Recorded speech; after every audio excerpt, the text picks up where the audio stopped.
किया। कैसे? आल्हा की राम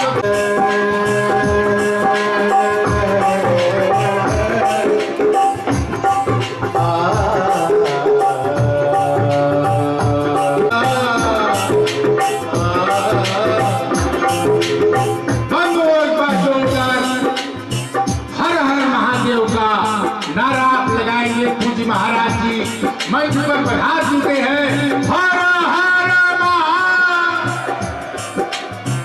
आल्हा की रामकृष्ण परमहंस आल्हा की मीठी स्वर में और यहाँ के लोगों की भाषा में आपने संगीत परोसा है श्री जागेश्वर मिश्रा जी। अब आप जैसा कि देख रहे हैं कि हमारे मंचासीन हो चुके हैं श्री विनोद पाठक जी। आज पंचम दिवस के कार्यक्रम का प्रवचन आप लोगों को सुनाएंगे। हम माल्यार्पण की ओर बढ़ते हुए राजेश जी से निवेदन करेंगे कि आप माल्यार्पण में मुझे सहयोग करें। सबसे पहले भगवत भगवान पर एक माला रखवा देंगे राजेश बाबू। हाँ दोनों काम कर देंगे मुखिया जी। मुखिया जी पहले भगवत भगवान पर माला रखेंगे। जोरदार ताली होनी चाहिए। बोलिए भगवत भगवान की। अब पुनः निवेदन मुखिया जी जितेंद्र बाबू से कि श्री विनोद पाठक जी महाराज को माल्यार्पण करें। जोरदार ताली। मुखिया जी माल्यार्पण करें। अब मैं निवेदन करूंगा श्री ब्रह्मदेव बाबू से, श्री यशवंत नायक बाबू से, श्री डीएन मंडल बाबू से और श्री रामानंद सिंह जी से। सभी जोरदार ताली होनी चाहिए। हर एक माले पे यही संस्कार है और यही संस्कृति है।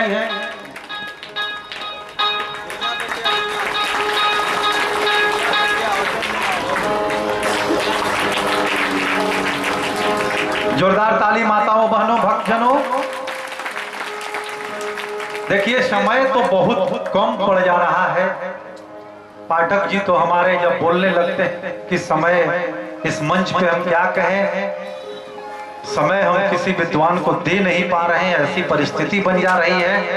लेकिन फिर भी और लाल लगा दे तो कौन रंग का लाएगा। उसी प्रकार से मंच को अगर पाठक जी रंग दे और कोई उसको रंगते जाए तो पहला रंग ही यादगार होता है। जोरदार ताली।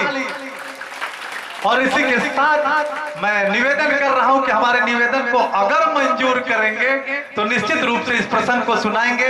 अन्यथा मंच व्यास को कोई भी चीज कहने का हक संचालन को कोई भी संवैधानिक और व्यवहारिक कहीं से भी प्रासंगिक नहीं है। इसी के साथ मंच हमारे पाठक जी के हवाले। सद्गुरुदेव भगवान चरण कमले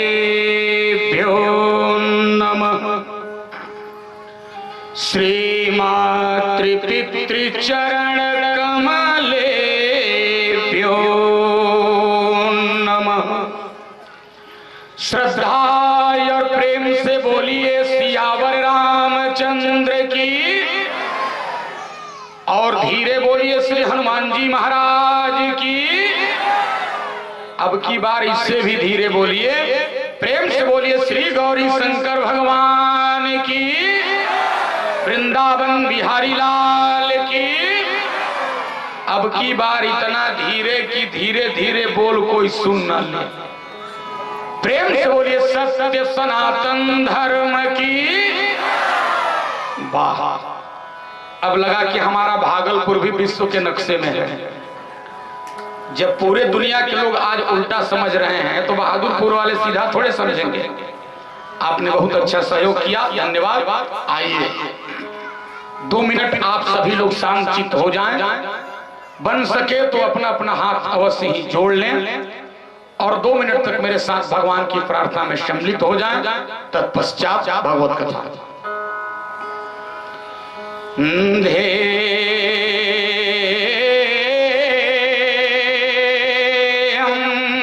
सदा परिभव घनम भीष्ट दो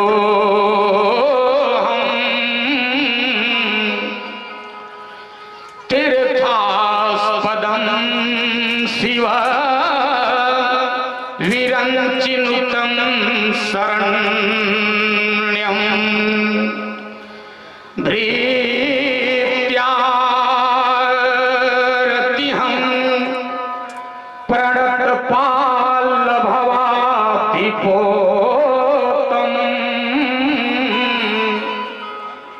वन्दे महापुरुष ते चरणारविन्दं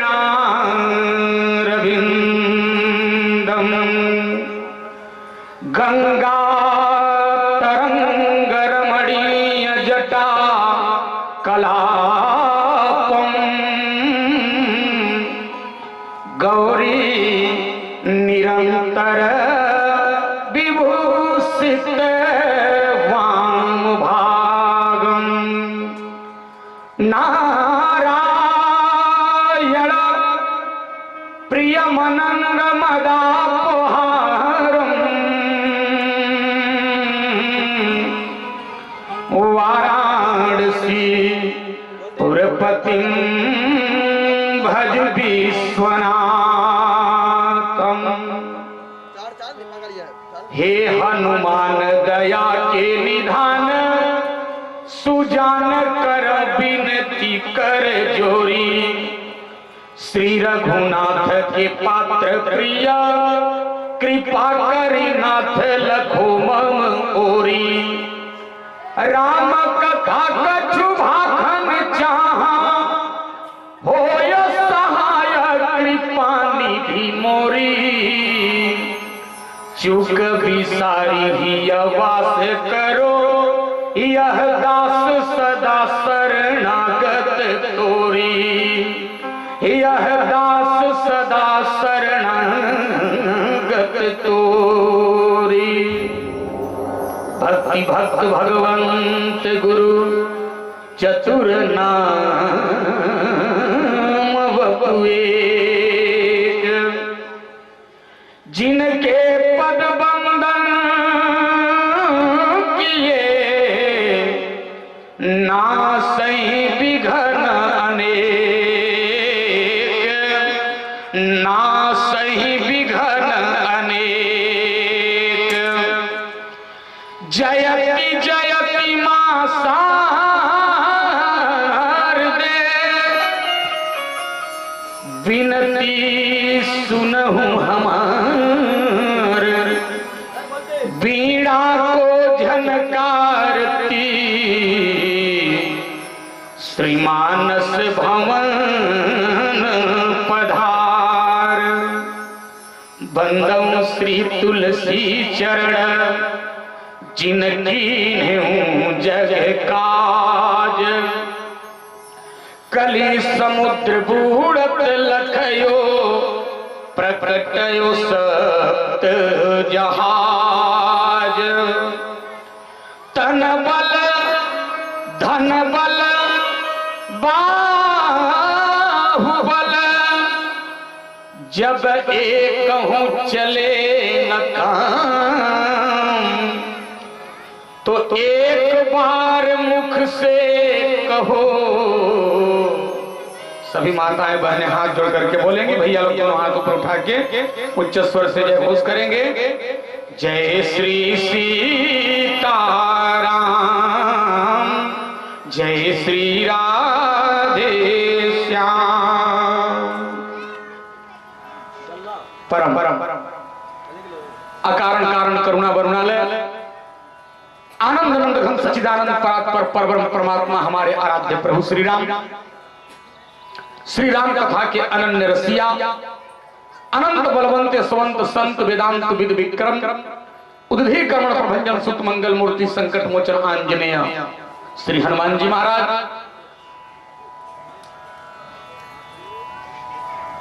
धर्मानुरागी श्रोता सज्जन वृंद स्नेहमयी वात्सल्यमयी करुणामयी मंजुलमयी माताएं एवं बहनें देश के होनहार कर्णधार नन्हे नन्हे बच्चे एवं बच्चियां जिनके श्री मुख से श्रीमद् भागवत सप्ताह ज्ञान महायज्ञ में हम लोग जिनकी पीयूष वर्षणी वाणी से आप्यायित हो रहे हैं स्तुत्य चरण श्री आनंद भाई जी एवं मेरे बाद जिनकी कथा सुधा से आप तृप्त होंगे, काशी की धरती से पधारी हुई सम्मानीय विदुषी बहन सुश्री ऋचा मिश्रा जी, एवं अभी अभी जिनके सुमधुर गायन से हम और आप आनंदित हो रहे थे, ऐसे श्री जागेश्वर मिश्रा जी, इस आयोजन के मेरुदंड परम श्रद्धे बाबू जयकांत सिंह जी, हमारे मुखिया जी राजेश जी, एवं तमाम ऐसे विज्ञजन जिनका नाम मैं नहीं जानता हूं। और अभी अभी हमारे संचालक भैया ओझा जी कह रहे थे कि रंग विनोद पाठक चढ़ाते हैं। मैं ये नहीं कहूंगा कि मैं चढ़ाता हूं, हम तो कहेंगे मंच का रंग मंच संचालक चढ़ाता।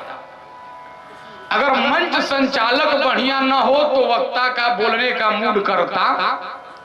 अभी एक जगह हम प्रवचन करने गए थे ना, हमारे ओझा भैया बहुत शेरो शायरी जानते हैं, बोलते भी हैं, आपको सुनाते हैं, आप ताली भी बजाते हैं।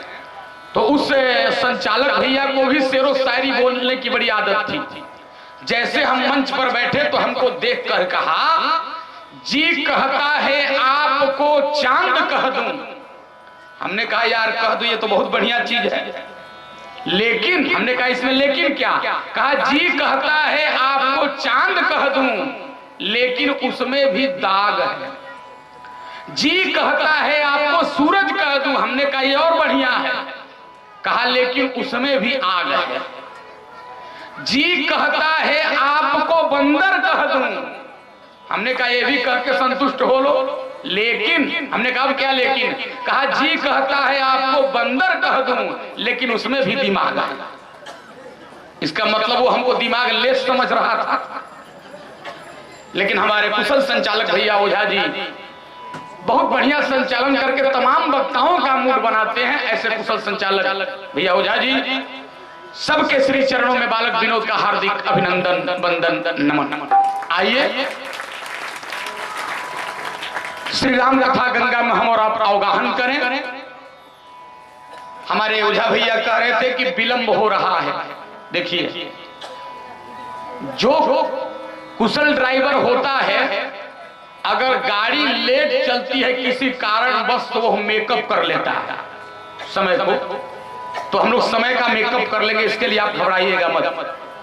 आइए सभी लोग प्रेम से कथा सुनने से पूर्व मन एवं वाणी की एकाग्रता के लिए एक दो बार बड़े भाव प्रेम से भगवान के मंगलमय नाम का कीर्तन करेंगे। एक निवेदन आपसे मैं करना चाहूंगा। बहुत लोग हम लोगों के पास आते हैं, मिलते हैं और कहते हैं महाराज हम सत्संग तो बहुत करते हैं, कथा तो बहुत सुनते हैं, कीर्तन तो बहुत करते हैं, माला तो बहुत जपते हैं, लेकिन कोई लाभ मिलता नहीं। देखो माताओं बहनों सज्जनों, लाभ मिलेगा कब? जब तक आपको किसी चीज का कायदा मालूम नहीं होगा तब तक फायदा होने वाली। आप लोग सुने होंगे ना, हमारे बनारस की घटना है। एक आदमी बनारस लंका चौराहे पर पंखा बेच रहा था मोर के पांख का, और चिल्ला रहा था 10 रुपया में 2 पंखा, साल भर की गारंटी। एक आदमी इधर सहरसा सुपौल से मान लो गया था, जैसे सुना मोर के पांख की पंखा साल भर की गारंटी, दाम 10 रुपया, दौड़ के गया और सोचने लगा यार यहाँ तो बांस और ताड़ वाला पंखा 10 रुपया में नहीं मिलता है, ये मोर के पांख की पंखा दे रहा है। 10 रुपया फेंका, कहा भैया जल्दी 2 पंखा। पंखा लिया और पूछा साल भर की गारंटी है ना? उसने कहा हाँ बाबूजी ले जाओ, साल भर की गारंटी है। लेकर आया वो व्यक्ति अपने कमरे में, बनारस जहां ठहरा था। गर्मी का दिन, एक गिलास पानी पिया, कुर्ता खोला और जैसे पंखा का डंडी उठाकर हाँकना शुरू किया, कुल अखना पखना टूट के गिरने लगा। कहा बड़ा मूर्ख बनाया। कहा साल भर की गारंटी, तो 10 मिनट नहीं चला। फिर टूटा हुआ पंखा लेके मोड़ के गया और जाके कहा सुनो, चौराहे पर खड़े होकर लोगों को मूर्ख बना रहे हो। क्या हुआ बाबूजी? कहा तुमने कहा था साल भर की गारंटी, तेरा पंखा तो 5 मिनट भी नहीं चला। उसने कहा आप चला कैसे रहे थे? कहा लो 50 साल हमारी उम्र हो गई, हमको पंखा भी नहीं चलाने आता है। अरे चला कैसे रहे थे ये तो बताइए। कहा घर गए, गर्मी का दिन, कुर्ता खोले, गिलास पानी पिए और पंखा का डंडी पकड़ के हाथ रहे थे, अखना पखना निकल गया। उस पंखा बेचने वाले ने कहा श्रीमान इस पंखे को ऐसे नहीं चलाना है। कहा तब कहा दीवार में इसको गाड़ दीजिए और पंखा नहीं हिलाना है बल्कि पंखा के आगे गर्दन हिलाना है, पंखा के आगे गर्दन हिलाना है। तो साल भर नहीं बल्कि 10 साल की गारंटी दे रहा है। तो जब तक किसी चीज का कायदा आपको मालूम नहीं होगा तो फायदा कैसे आप लेंगे? तो देखिए, आप कीर्तन करेंगे, सत्संग करेंगे, व्रत करेंगे, भजन करेंगे, आपको लाभ होगा कब? जब तरीका मालूम होगा। गोस्वामी जी तरीका लिखे हैं, भगवान का भजन जब भी करो, कीर्तन जब भी करो तो कैसे करो? तो तरीका लिख रहे हैं, अरे मन क्रम बचन, अरे मन क्रम बचन छाड़ी चतुराई, मन क्रम बचन छाड़ी चतुराई, भजत कृपा करी हे रघुराई।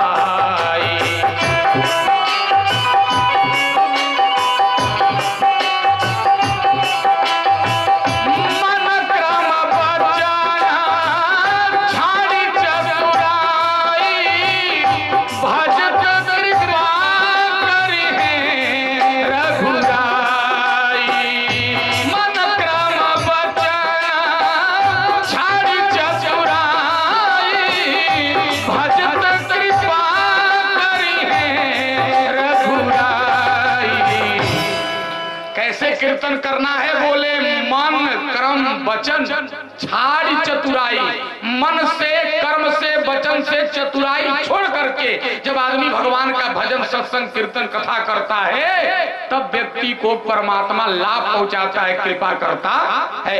लेकिन दिक्कत यह है कि हम लोग चतुराई छोड़ते नहीं है।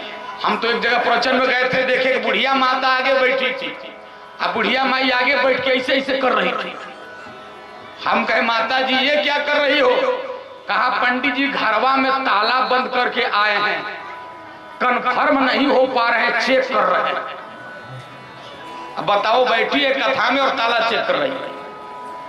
तो हम मन से, कर्म से और वचन से जब तक चतुराई नहीं छोड़ेंगे भगवान कृपा करने वाले नहीं है। इसलिए आइए सभी लोग प्रेम से ताली बजाते हुए चतुराई छोड़कर भगवान के मंगल में नाम का कीर्तन करेंगे। सब लोग प्रेम से बोलेंगे, आगे आगे हम बोले, पीछे साथ सभी लोग दोहराइएगा। अरे जीवन में सुखदाई ना, आपको केवल बोलना है श्री राम जय राम जय जय राम, केवल आप बीच की लाइन को सुनिएगा। अरे जीवन में सुखदाई ना,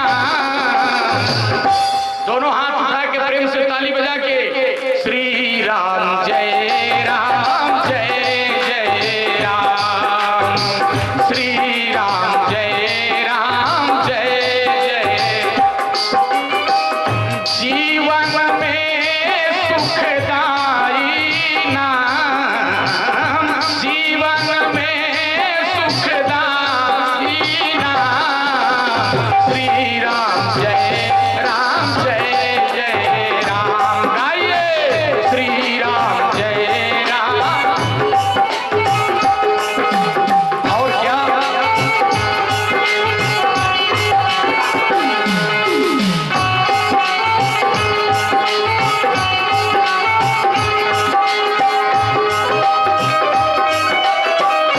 क्या बात है?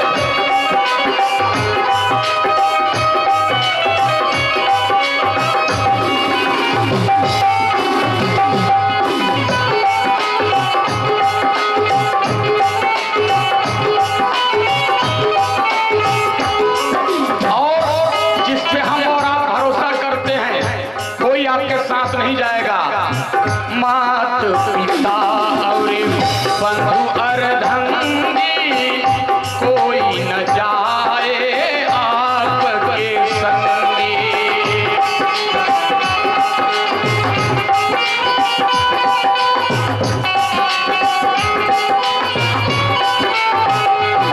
अरे मात पिता और बंधु अर्धंगी कोई न जाए आपके संगी। सो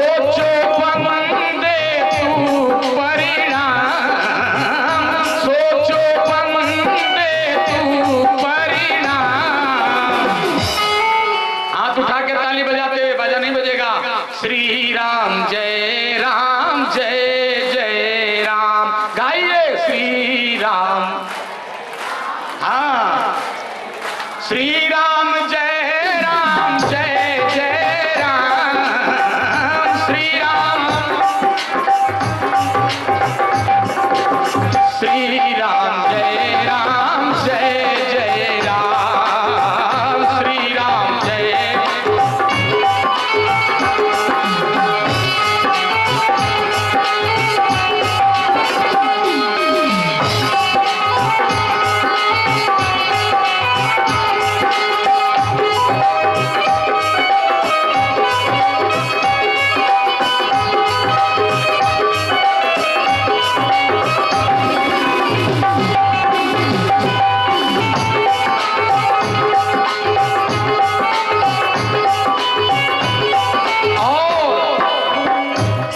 दौलत और माल खजाना सब यही रह जाना,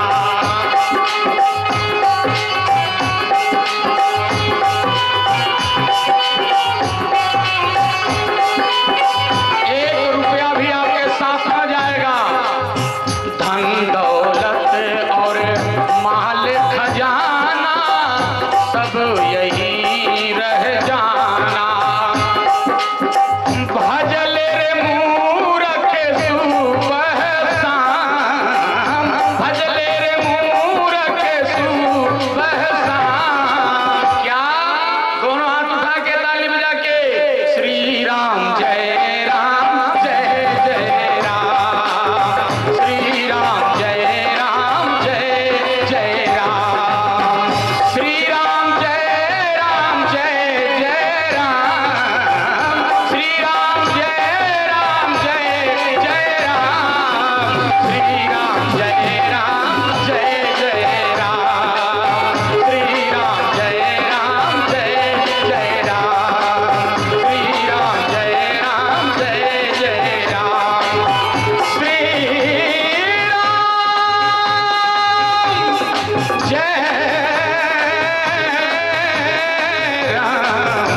जय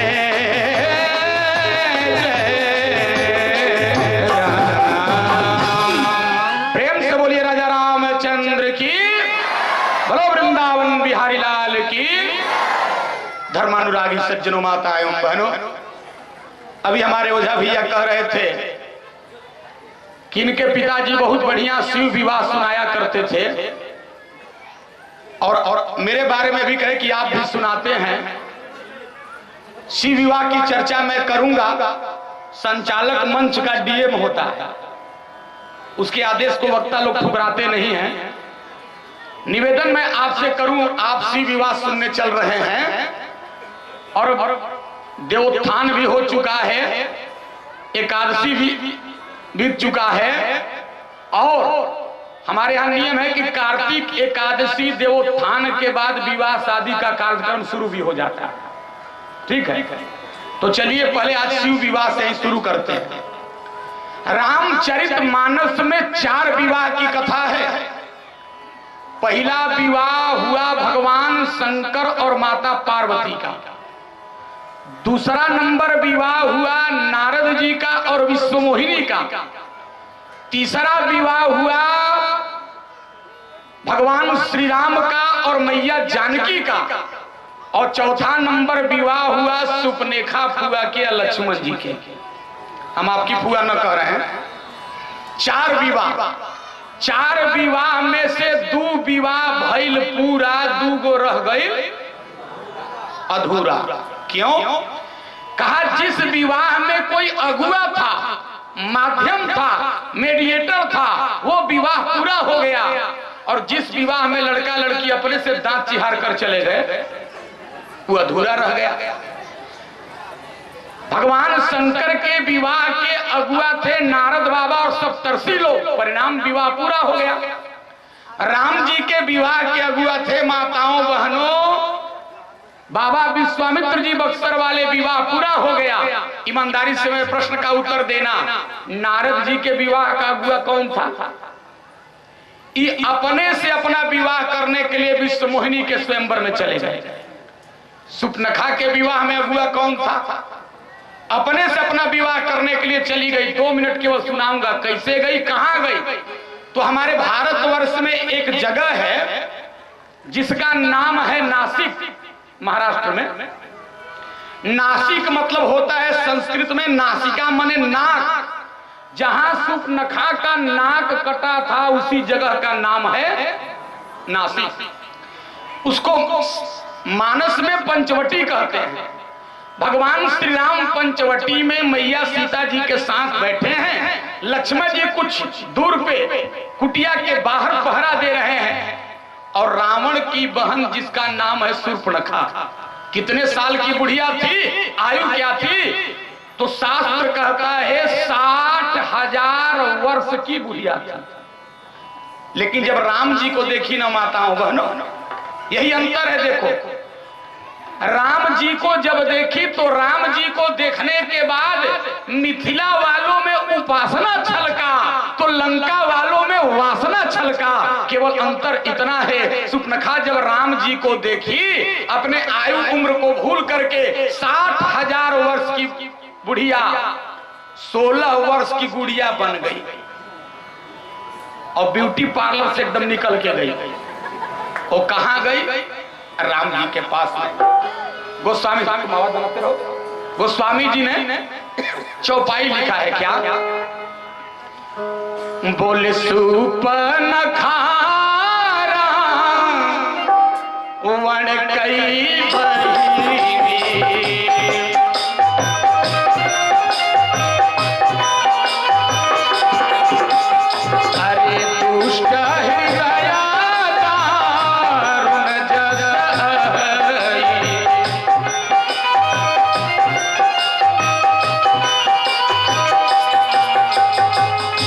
पंचवटी सो गई एक बारा, देखी बिकल भई जुगल मारा।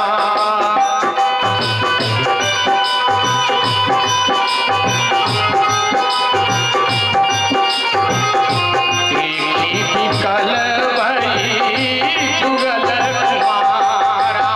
सुनो, हमारे यहां माताओं का 3 तरह से परिचय दिया जाता है। जब ये छोटी रहती हैं तो कहा जाता है ये फलाने की बिटिया है। जब वही बेटी बड़ी हो जाती है, उसका विवाह हो जाता है, अब उसका परिचय बदल जाता है। अब हम लोग परिचय देने लगते हैं ये फलाने की धर्म पत्नी है। और वही लड़की जब बुढ़िया हो जाती है तो हम लोग कहते हैं ये किसी की माँ है। कैसे परिचय दिया गया है? तो देखिए, पार्वती जी का परिचय मानस में दिया गया है। बोले जय जय गिरिवर, अरे राज किशोरी। पार्वती जी जब छोटी हैं तो कौन है? कहा ये हिमाचल की बेटी हैं। बोले जय जय गिरिवर, अरे राज किशोरी। और जब पार्वती जी का विवाह हो गया तो अब राजकिशोरी नहीं लिखा गया, लिखा गया जय महेश मुख चंद्र चकोरी। अब ये शंकर की पत्नी है, और जब बुढ़िया हो गई तो क्या लिखा? कहा जय गज बदन, अरे खड़ानन माता। अब ये कार्तिक और गणेश की माँ है, तो 3 परिचय आपका होता है।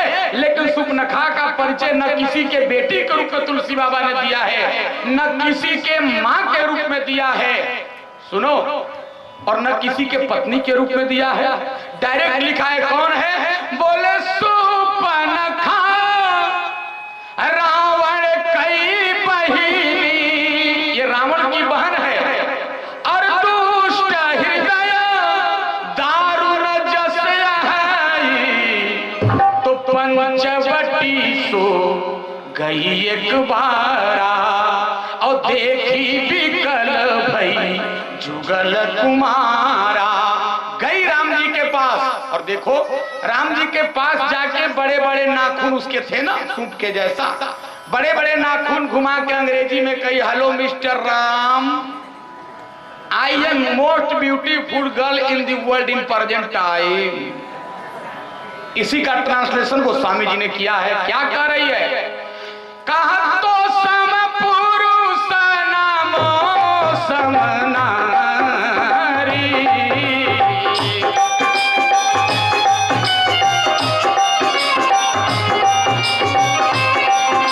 अरे यह संयोग विधि रचा विचारी।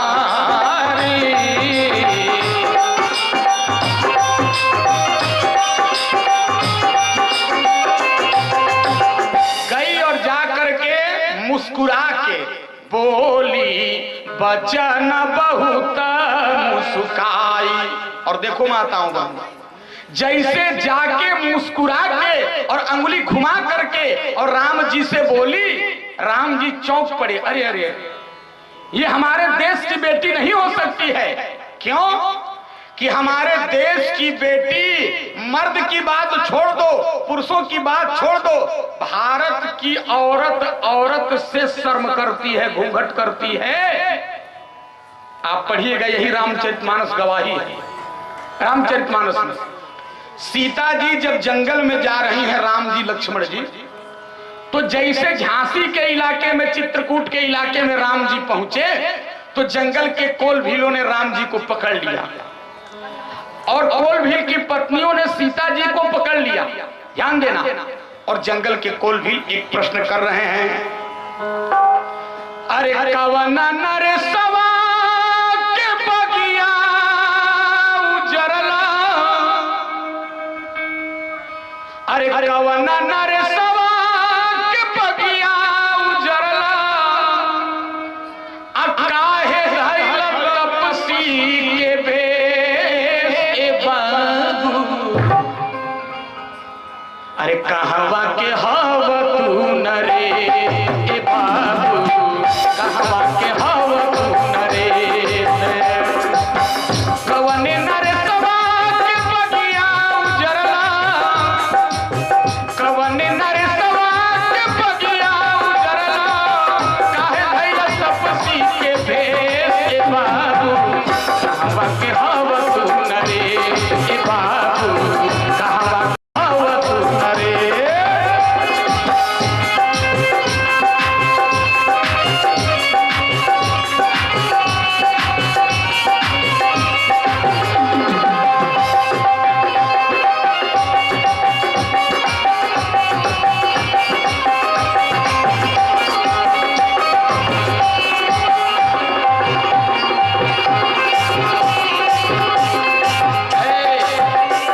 जंगल के कोलभील राम जी को पकड़ के उनका परिचय पूछ रहे हैं और कोलभील की पत्नियां पकड़ के सीता जी से प्रश्न कर रही हैं और दूर से एक बुढ़िया आ रही है और बुढ़िया ही मानो उन नारियों की मुखिया थी, वही पूछ रही है, ए बेटी, इन दोनों में से तुम्हारा पति कौन है?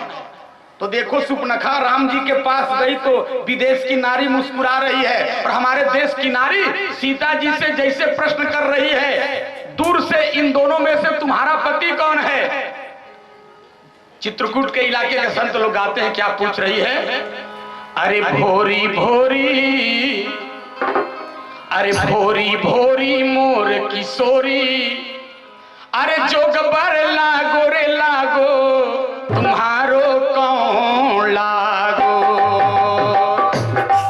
अरे भोरी भोरी मोरी किशोरी, भोरी भोरी मोर किशोरी, जोगबर लागो रे लागो, तुम्हारो कौन लागो, तुम्हारो कौन लागो। इन दोनों में से तुम्हारा पति कौन है? बुढ़िया पूछ रही है माताओं और नजदीक आ रही है। देखो भारत की बेटी का चरित्र। सीता मैया बुढ़िया को जब देखी तो आंचल अपना खींच ली और घूंघट कर लिया और क्या कहा? बोले बहुरी बदना विधु, अरे आंचल ढाकी। आंचल कर रही है औरत औरत को देख के। सीता जी भी औरत है, बुढ़िया भी औरत है, लेकिन बोले बहुरी बदना विधु, अरे आंचल ढाकी, और पियतन चितई भाव करबा की। और भाव के आंख से इशारा से सीता जी थोड़ा सा घूंघट के आड़ से बता रही है, गोरकू जौन है ना गोरे वाले, वो हमार छोट देवर है।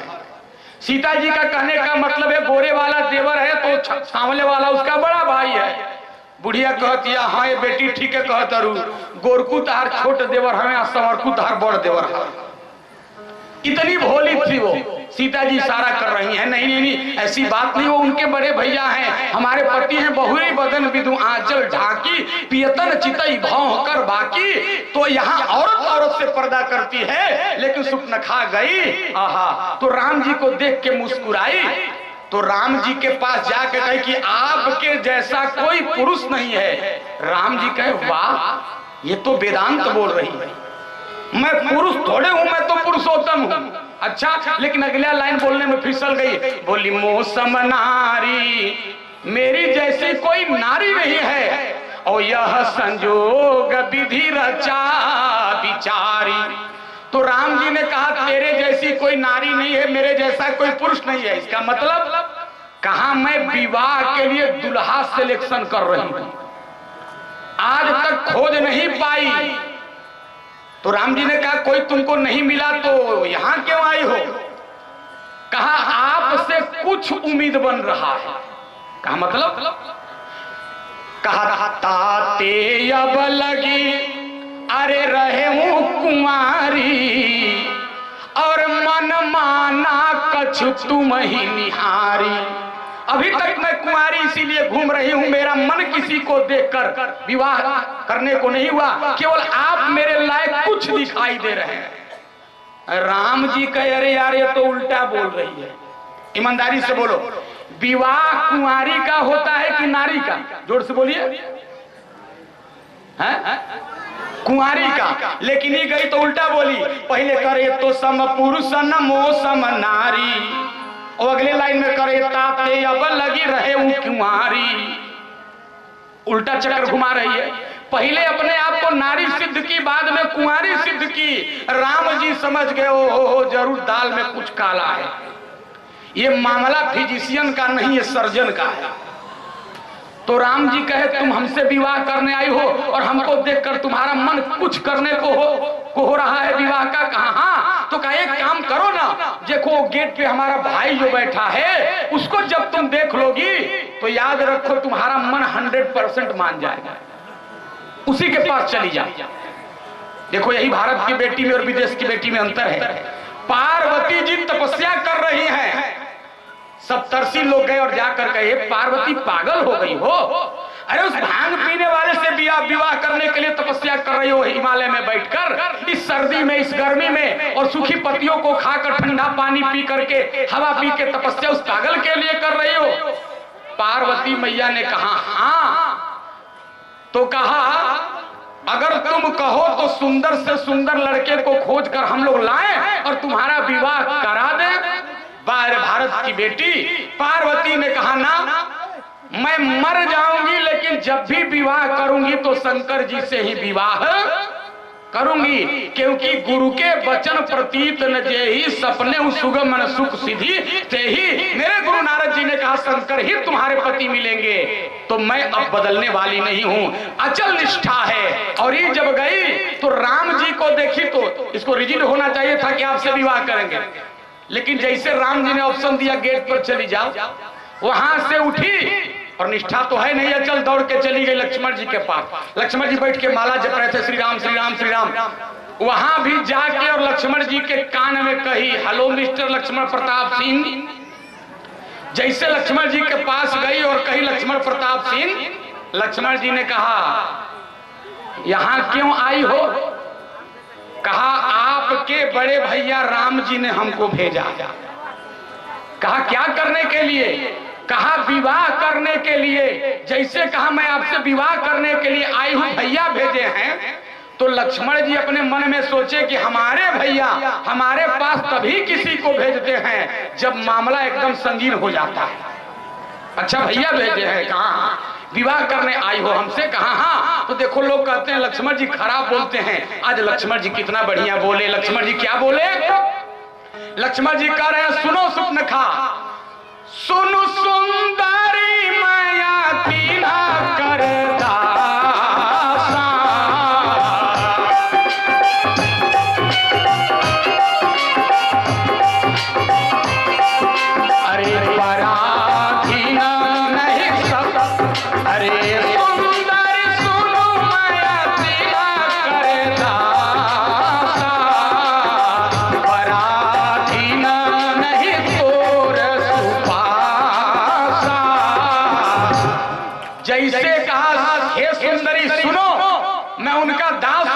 उनकी आज्ञा को कभी मैं भंग नहीं करता।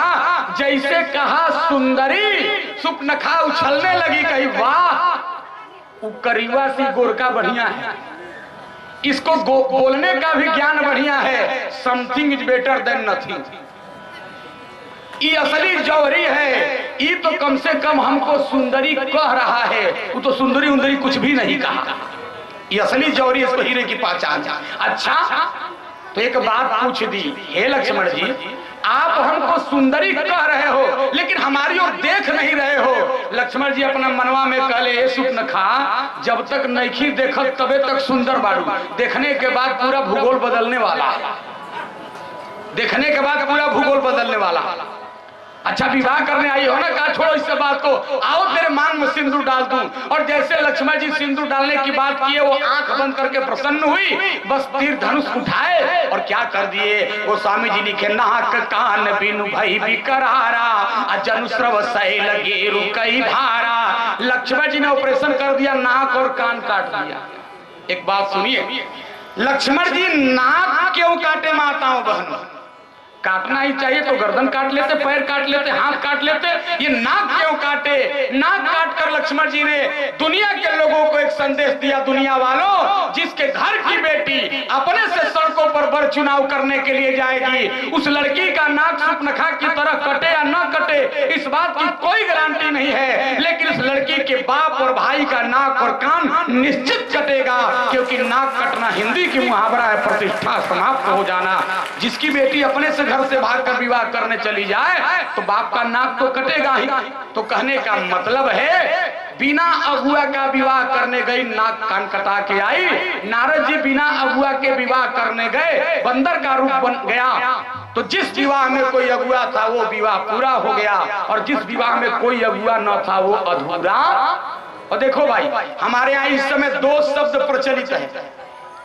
पहले होता था विवाह, किसी से जब पूछा जाता था क्या हो रहा है आपके यहाँ, कहा विवाह। विवाह का मतलब बी उपसर्ग लगा है, बी माने विशेष, वाह। जहां विवाह होने के बाद लड़की कहे वाह, लड़का कहे वाह, घराती कहे वाह, बाराती कहे वाह, समधिन कहे वाह, समधी कहे वाह, वो होता था विवाह। और आजकल हो रहा है बियाह। बियाह मन जहां माता पिता के हृदय से आह निकल जाए। लड़का वाला कहा दहेज में टीवी का आ, लड़का वाला कहा हुंडई कार आ। जहां माता पिता के हृदय से आह निकले वो है बियाह, और जहां सर्वत्र वाह वाह हो उसे कहा जाता है भी वाह। और ध्यान दीजिएगा, शंकर जी के दुगो विवाह भई बा माता जी, दो विवाह शंकर जी के। पहली पत्नी का नाम क्या था? पहली पत्नी का नाम था सती। भागवत की कथा महाराज जी सुनाए थे एक दिन, मैं सुनने तो नहीं आया था, पेपर में पढ़ा था, जो आनंद भाई जी आए हैं, तो उन्होंने सती प्रसंग का वर्णन आपको भागवत जी में भी सुनाए थे। तो सती अपने पिता राजा दक्ष के यज्ञ में जाके मर गई, और मरने लगी तो मरते समय विष्णु भगवान से एक वरदान मांगा। क्या? अरे सती मरत हरि सन बर मांगा, और जन्म जन्म शिव पद अनुरागा।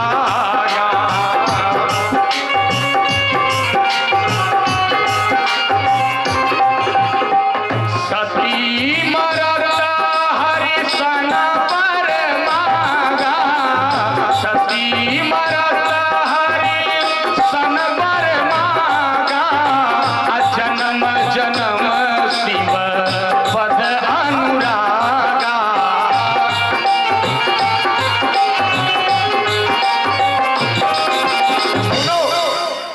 मरते समय वरदान मांगी महाराज विष्णु जी से, हमारा जब भी अब अगला जन्म हो तो मैं नारी अगर बनूं तो मेरा विवाह शंकर जी से हो। विष्णु भगवान ने आशीर्वाद दिया है, तथास्तु, ऐसा ही होगा। इसी वरदान के कारण सती का अगला जन्म किसके यहाँ हुआ? बोले पार्वती के रूप में हुआ।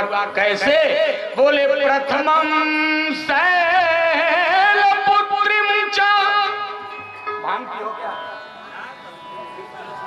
द्वितीयं ब्रह्मचारिण्यं तृतीयं चंद्रघंटेति कुसुमांडेति चतुर्थकं पंचमं स्कंधमापेति षष्ठं कात्यायनीति च। दुर्गा जी के रूप में प्रथम जन्म पार्वती के रूप में हुआ। कहाँ? का हिमाचल राजा और मैना माई के यहाँ। और एक नई कथा सुन लीजिए जो आप कभी नहीं सुने होंगे। मैना जी 3 बहन थी, मैना, नैना, सुनैना। मैना के बेटी रही पार्वती, सुनैना के बेटी भैली सीता, और नैना की बेटी थी रावण की बहू जिसका नाम था मेघनाथ की पत्नी सुलोचना। और जब अन्य ग्रंथों को आप पढ़ेंगे पुराणों को तो सुनैना और सुलोचना आपस में बहन हैं, ये भी एक कथा आई है, तो गौर से सुनिएगा। तो मैं आपसे जहां चर्चा कर रहा हूं मैना, नैना, सुनैना, तो इसी कारण उनका अगला जन्म हुआ। कहां? हिमाचल राजा और मैना माई के यहाँ। गोस्वामी जी चौपाई लिखे, बोले ते ही कारण अरे हिमगिरी गृह जाई और जनमी पार्वती तनु। सती का अगला जन्म माताओं बहनों पार्वती के रूप में हुआ। और देखो शंकर जी का विवाह जब हम किसी गांव में कम से कम 1 हफ्ता बोलेंगे तब पूरा होगा। 3 दिन में किसी का विवाह होता है हो? 3 दिन में आजकल तो लड़का लड़की भी देखा देखी नहीं हो रहा। समस्या यह है कि पहले माता पिता लड़का लड़की देखते थे, आज लड़का लड़की स्वयं एक दूसरे को देखते हैं। लड़का लड़की को देख रहा था, इंटरव्यू ले रहा था। क्रिकेट खेलना जानती हो? लड़की ने कहा हाँ। सुई में धागा करना जानती हो? लड़की ने कहा हाँ। सिलाई मशीन चलाना जानती हो? लड़की ने कहा हाँ। फुटबॉल खेलना जानती हो? कहा हाँ। तो लड़के ने पूछा डांस करना जानती हो? डांस? लड़की ने कहा हाँ।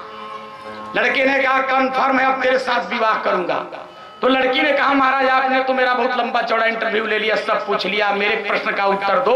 आप तबला बजाना जानते हो? लड़के ने कहा ना। तो लड़की ने डांट के कहा जब मैं नाचूंगी तो तबला तुम्हारा बाप बजाएगा, जब मैं डांस करूंगी तो तबला तुम्हारा बाप बजाएगा। आज सारी अपेक्षा हम बेटियों से रखते हैं, अपने बेटे को देखते नहीं है। अगला जन्म पार्वती के रूप में हुआ तो सीधा समझ लो पार्वती विवाह के योग्य हो गई। और हमारा समाज ये कहता है जब किसी की बेटी सयानी होती है तो पीड़ा माँ को होती है, और जब किसी का बेटा सयाना होता है, नौजवान होता है, तो विवाह के लिए चिंता उसके बाप को होती है। पार्वती जब विवाह के लायक होने लगी तो एक दिन नारद बाबा आ गए। और सुनो, नारद जी आए तो नारद जी का बहुत सम्मान किया हिमाचल राजा और मैना माई ने। क्या किया? अरे नारद समाचार सब पाए, कौतुक ही गिरी के हंसी भाए,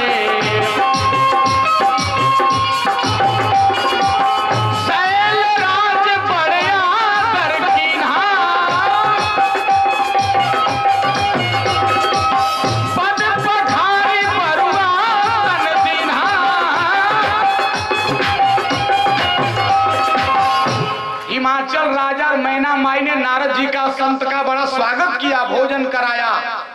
और जब नारद जी भोजन के बाद विश्राम करने लगे माताओं बहनों, तो हिमाचल राजा किसी कारणवश चले गए राजमहल में जहां सभा बैठी थी। तो मैना माई जबरदस्ती देखी बाबा खाली पड़े हैं, सो रहे हैं, तो पार्वती को जबरदस्ती पकड़ के लाई और आके कही बेटा चलो बाबा को प्रणाम करो। और एक बात मैं परसों भी कहा था, आज भी कह रहा हूं, अपने बेटा बेटी से प्रणाम कराना जरूर, ये नियम बनवा लीजिए। श्रेष्ठ जनों को जरूर प्रणाम कराइए, नमस्कार कराइए, क्योंकि प्रणाम करने से 4 चीजों की वृद्धि होती है। मैंने बताया था आयु विद्या यशो बलम। लेके गईली कली बेटा बाबा को प्रणाम करो। पार्वती जी सियानी लड़की गई चरण छू करके, और जब लौटने लगी मैना जी हाथ पकड़ के कली ए बेटी 2 मिनट रुक जाओ। बाबा नारद जी से कह रहे हैं हे महाराज त्रिकालज्ञ सर्वज्ञ तुम्हारा, हे महाराज आप त्रिकालज्ञ हैं, त्रिकालज्ञ सर्वज्ञ तुम्हारा सब कुछ जानने वाले हैं। अगति सर्वत्र तुम्हारी, और आप सबके आते जाते हैं। कहूं सुता के दोष गुण, अरे मुनिवर हृदय विचार। महाराज मैंने सुना है आप ज्योतिष शास्त्र में बड़े पारंगत हैं। हे नारद बाबा, जरा मेरे बेटी का हाथ देख के बताइए कि इसको कैसा घर वर मिलेगा। तो किसी सियानी बेटी के सामने जब घर वर की चर्चा होती है, वो सील संकोच में पड़ जाती है। पार्वती जी का हाथवा अपने हथवा में लेके नारद बाबा 15 मिनट तक देख के ठठा के हंसते रह गए। जब 15 मिनट तक हंसते रह गए, कुछ न बोले, मैना जी अपना मनवा में कहली कि बुढ़वा संकल व कहा, मैं कह रही हूँ हाथ देखने के लिए, तो हंस क्यों रहे हो? नारद जी ने कहा, मैना जी ने कहा, बाबा जी हंस क्यों रहे हैं? हाथ झटक के नारद जी ने फेंक के कहा, ए मैना, किसके हाथ को दिखवा रही हो? अरे सामान्य नहीं है तुम्हारी लड़की। कहा, महाराज मैं लड़की के बारे में नहीं जानना चाहती हूँ, इसको जो लड़का मिलेगा, वर मिलेगा, उसके बारे में जानना चाहती हूँ। तो कथा बहुत लंबी है, लेकिन शॉर्टकट में आपको सुना देता हूँ। नारद जी ने हाथ देख के कहा, इसको जो वर मिलेगा उसमें 8 अवगुण होगा। 8 कौन कौन अवगुण? बोले निरगुण नीलाजा, इसको जो पति मिलेगा निर्गुण, वो सर्व गुणों से ऊपर होगा। मुरारी बापू जी कहा करते हैं, जिसके अंदर सतोगुण, रजोगुण और तमोगुण से जो ऊपर उठा है उसको निर्गुण कहा जाता है। बोले निर्गुण नीलाजा, निर्गुण मिलेगा इसका पति, नीलज मिलेगा, लाज शर्म नहीं रखता है। और कुबेश कपाली, और बढ़िया वस्त्र नहीं लगाता है, कुबेश में रहता है। कपाली माने खोपड़ी का माला लटकाने वाला मिलेगा। कहा और कैसा मिलेगा? कहा अकुल, कुल खानदान का कोई पता नहीं होगा। आगे घर नहीं है जिसके पास। और सबसे बढ़िया बात, 7वां नंबर पहचान है, कभी कुर्ता धोती नहीं पहनता, हमेशा फ्री स्टाइल में चलता है, नंगे रहता है, दिगंबर प्याली, नंगे रहता है और सांप लगाता है। इसको जो पति मिलेगा। अच्छा माताओं बहन ईमानदारी से बोलो, कोई संत आकर के कह दे तेरे पास तेरे बेटी को जो वर मिलेगा वो नंगे रहने वाला मिलेगा, भांग पीने वाला मिलेगा, श्मशान में सोने वाला मिलेगा, मकान नहीं होगा, रात भर तुम चैन की नींद ले पाओगे? नहीं ना। नारद जी तो बता के चले गए, लेकिन मैना जी का ब्लड प्रेशर बढ़ गया। मैना जी अब चिंतित हो गई। रात 12 जब बजा, दिन भर चिंतित होकर व्यथित थी। रात के 12 बजे जैसे शयन कक्ष में गई रनिवास में, तो हिमाचल राजा आए। तो हिमाचल राजा से एक बात कह रही हैं। हमारे भोजपुरी में हमारे पिताजी एक पद रचना किए हैं, कहतरी सो सुखानी दानाही, अरे लागे आजू अखिया है। महाराज, हे पतिदेव, हे प्राणनाथ, क्या हुआ मैना? कहा सो सुखानी दानाही, अरे लागे आजू अखिया है। अरे बेटी हमर कुंवर बाड़ी कर पिया सजिया है। बेटी हमर कुंवर बाड़ी कर पिया सजिया है।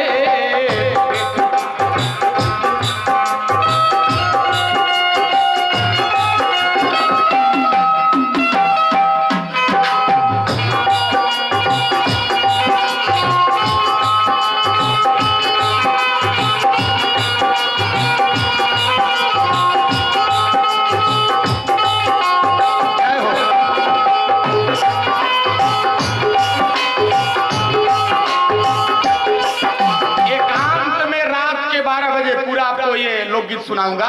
एकांत में कह रही हैं, बोले पति ही एकांत, अरे पाई कह मैना, बोली नाथ न मैं समझे मुनि बैना।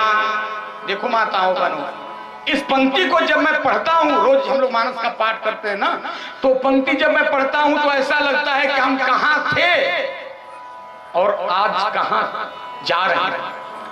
आज आपका विज्ञान इतना प्रोग्रेसिव है, आज का आदमी मंगल पे जीवन खोज रहा है, लेकिन देश का दुर्भाग्य आज का मानव ये नहीं सोच रहा है कि हमारे जीवन में मंगल है कि नहीं है, ये कोई सोचने वाला नहीं है।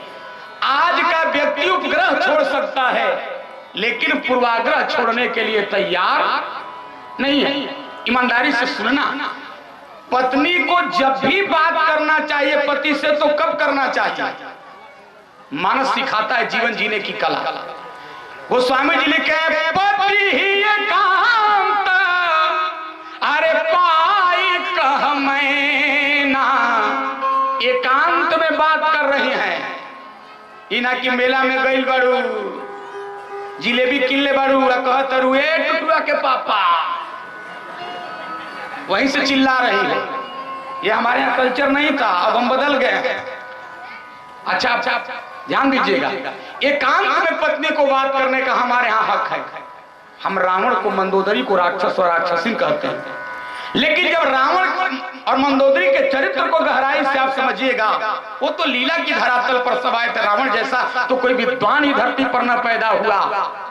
ऑल ऑफ द वर्ल्ड, आप अंग्रेजी में पढ़ते हैं ना, all the world is a stage and all the men and women are character. ये पूरा संसार एक रंगमंच है और हम सभी लोग यहाँ नेता मतलब अभिनेता और अभिनेत्री बन के इस रंगशाला में आए हैं। तो लीला की धरातल पर रावण ने भले खलनायक का काम किया, लेकिन अंदर का जीवन देखिएगा बड़ा ही दिव्यतम था रावण और मंदोदरी का। मंदोदरी राक्षसिन थी, लेकिन जब भी बात करती थी तो कैसे बात करती थी? सुंदरकांड पढ़ लीजिएगा बात करने का तरीका। बोले रहसी जोर कर अरे पति पगलागी, रहसी जोर कर पति पगलागी, बोली बचन नीति रस सागी।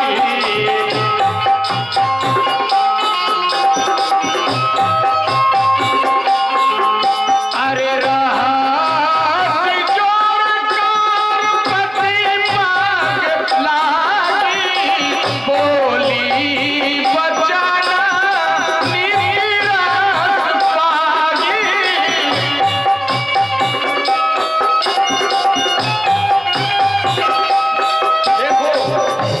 मंदोदरी राक्षसिन थी, लेकिन रहसी का मतलब साहित्य में होता है एकांत। एकांत में बात करती थी कैसे? बोले रहसी जोर कर, कर माने हाथ, जोर माने जोड़ के रावण अपने पति के हाथ और चरण पकड़ के क्या बोलती थी? बोले रहसी जोर कर पति पगलागी, अब बोली बचन नीति रस पागी। हाथ जोड़कर रावण का पैर पकड़ के और नीति युक्त मीठा वचन बोलती थी। आप भी बोलती हो क्या? आज की औरतें बोलती हैं क्या? मैं भागलपुर की माताओं को प्रणाम करता हूँ, यहाँ की बात नहीं कर रहा हूँ, आरा का अपने यहाँ का भी बात कर रहा हूँ, अपने जिले का। हमारे यहाँ तो एक पति आया अगहन के महीना में ड्यूटी करके ठंडी में 10 बजे रात को, और अपने पत्नी से कहा जल्दी गर्म पानी करोगे, करो नहाएंगे नहीं तो, मूड बना के जरा सा कहा जल्दी गर्म पानी करो नहाएंगे नहीं तो, जैसे आंख घुमा के नचा के कहा नहीं तो पत्नी ने उससे भी आंख फैला के चौड़ा कहा तब क्या करोगे? पति ने धीरे से कहा तब ठंडे पानी से नहा लेंगे। और क्या करेंगे? हम इतने गिरे हो गए हैं आज समझो। लेकिन ईमानदारी से सुनना, राक्षसी होके एकांत में बात करती थी। और यहाँ सिंसियर लोग बैठे हैं। राम जी बाली को मार दिए, बाली मरा जब, तो मरते समय बाली ने एक बहुत बढ़िया प्रश्न किया, मैं बैरी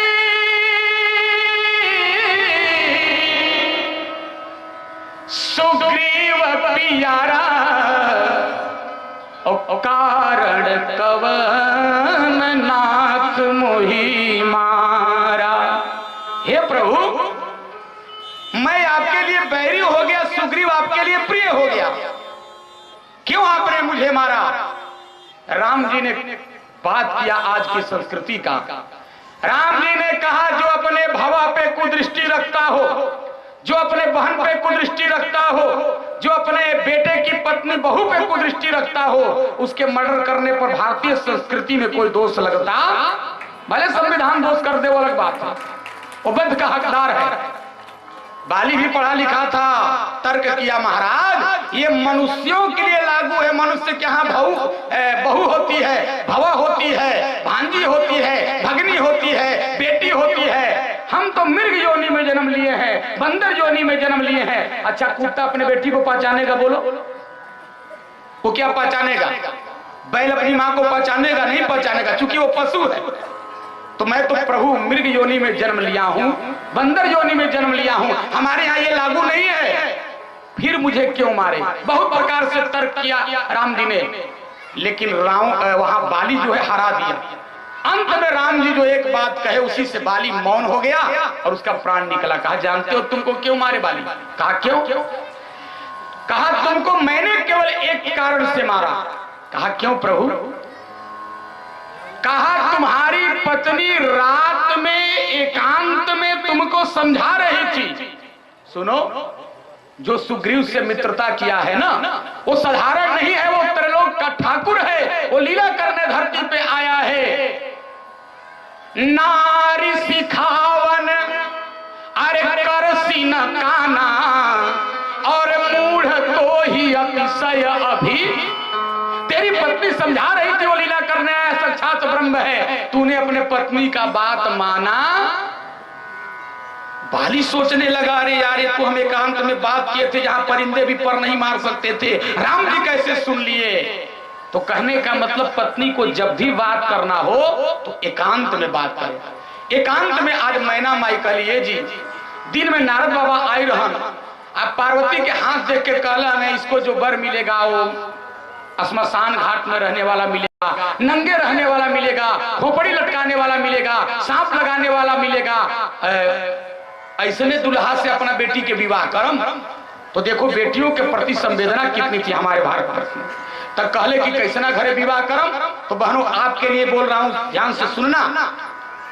कहतरी सुनी, बेटी के विवाह कर जाए तो 3 चीज देखम। का कहले कि पहले देखी हा घर, तब पहले बेटी का विवाह करने जाओ तो दूल्हे का घर देखना। अरे पहले देखी हा घर, तब अरे देखिया अन्न धनवा है, बाहर भीतर घूमी देखी हा सुंदर मकानवा है, बाहर भीतर घूमी देखी हा सुंदर मकानवा है।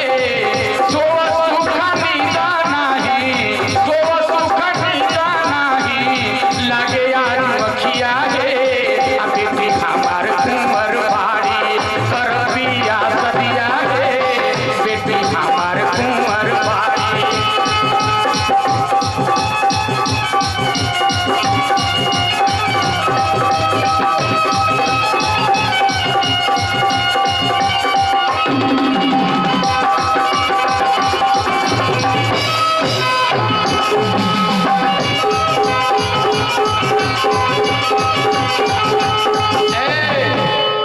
बेटी का विवाह करने जाना तो पहले घर देखना, ओकरा बाद का देखिए ग्रामीण परिवेश की बात कर रही हैं। गाय बैल भैंस देखिए, लड़के वाले के घर जाना तो दरवाजे पर गाय बैल भैंस देख लेना, ये सुखी किसान का पहचान है। वो आज तो कोई गाय की सेवा करता नहीं। आज हम कुत्तों को सड़क पे प्रातः काल घुमाने में उनके पट्टे को लेकर के हाथ में बड़ा अपने आप को गौरवान्वित महसूस करते हैं, लेकिन हमारा शास्त्र कहता है माताओं बहनों, कुत्ता अगर आपके कुत्ता आपको अगर सूंघ दे तो 21 दिन गर्म पानी पी करके पश्चाताप करना चाहिए। और आज हम लोग कुत्तों को गोद में लेकर खिलाते हैं। सोचो, गौ माता की आज सेवा करने के लिए कोई तैयार नहीं है। याद रखो, एक बार भगवान श्री कृष्ण से पूछा क्या, प्रभु आप वेदों में कौन सा वेद है? हमारे यहाँ 4 वेद है ना, ऋग्वेद, यजुर्वेद, अथर्ववेद, सामवेद। आप चारों वेदों में से कौन है? भगवान ने कहा वेदो अहम साम वेद, वेदों में मैं साम वेद हूं। का धरती पे वृक्ष बहुत हैं, वृक्षों में आप कौन हो? आम हो, कहा ना महुआ हो, कहा ना कटहल हो, कहा ना जामुन हो, कहा ना, कहा वृक्षों में मैं पीपल हूं। कहा धरती पे पशु बहुत है, पशुओं में आप कौन हो? कहा पशुओं में मैं गाय हूं। गौ साक्षात नारायण की स्वरूप है गाय, और जो जीवन में गाय की सेवा करता है, गौ विश्वस्य मात्र। याद रखो, अपनी माँ 2 साल तक दूध पिलाती है। हम जिंदगी भर कहते हैं माँ के ऋण से कोई ऋण नहीं हो सकता, और गौ माता एक व्यक्ति को जीवन पर्यंत दूध पिलाती है, क्या उसके ऋण से हम कभी ऋण होने वाले हैं? गाय पूरे विश्व की माता। गौ का संवर्धन करो, दरवाजे पर गाय रखो, भले कार न रखो आगे, लेकिन एक गौ की सेवा जरूर करो। आपका साइंस कह रहा है, विज्ञान कह रहा है, गौ का जहां गोबर गिरता है, जहां उसके मूत्र गिरते हैं, वहां कई रोगों के कीटाणु समाप्त हो जाते हैं। लेकिन आज गौ की सेवा के लिए कोई तैयार नहीं। और मैं तो भारत के तमाम मंचों से कहता हूं, गौ सेवा का हक केवल हिंदुओं को ही नहीं है, गौ सेवा मुसलमान भाइयों को भी करना चाहिए। जानते हो क्यों? क्योंकि गौ माँ तो माँ न है। याद रखो, जब एक हिंदू का बेटा बाल्टी लेकर उसके थन के नीचे बैठेगा, गौ माता उतनी ही प्रेम से दूध देती है। और एक मुस्लिम का बेटा भी जब बाल्टी लेकर थन के नीचे बैठेगा दूहने के लिए, गौ माता उतनी ही प्रेम से दूध देती है, लात मार के उसे भगाती नहीं है। अरे जब गौ माता हिंदू और मुसलमान में दूध देने में, दूध पिलाने में कभी विभेद नहीं करती, तो हिंदू और मुसलमान को गौ सेवा में भी कभी विभेद करने का हक नहीं है। गौ सेवा जरूर कीजिए। कहली कि जब लड़का वाला के द्वार पर जाई तो का देखम, कहली कि पहले देखी घर देखना, और नीचे की पंक्ति में दरवाजे पर गाय बैल भैंस देखी आ देखिया अन्न धनवा है, अमाई बाबू जाति पाती कुलखन धनवा है, अमाई बाबू जाति पाती कुलखन धनवा है, माई बाबू जाति पाती। कहतारी महीना पति से, कहतारी महीना पति से मधुर वचन माहे, आदेश पैसी भोज हो पिया चतुर सुजन माहे, आदेश पैसी भोज हो पिया।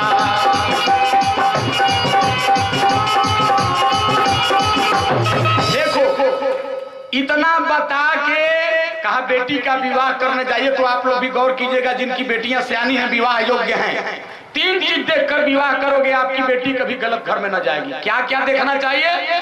कह रही है मैना जी, बेटी के विवाह करे जाए तो 3 चीज देख ले। कहा कली जो घर पर कुल अरे हो ही अनुपा, तो करिय विवाह सुता अनु।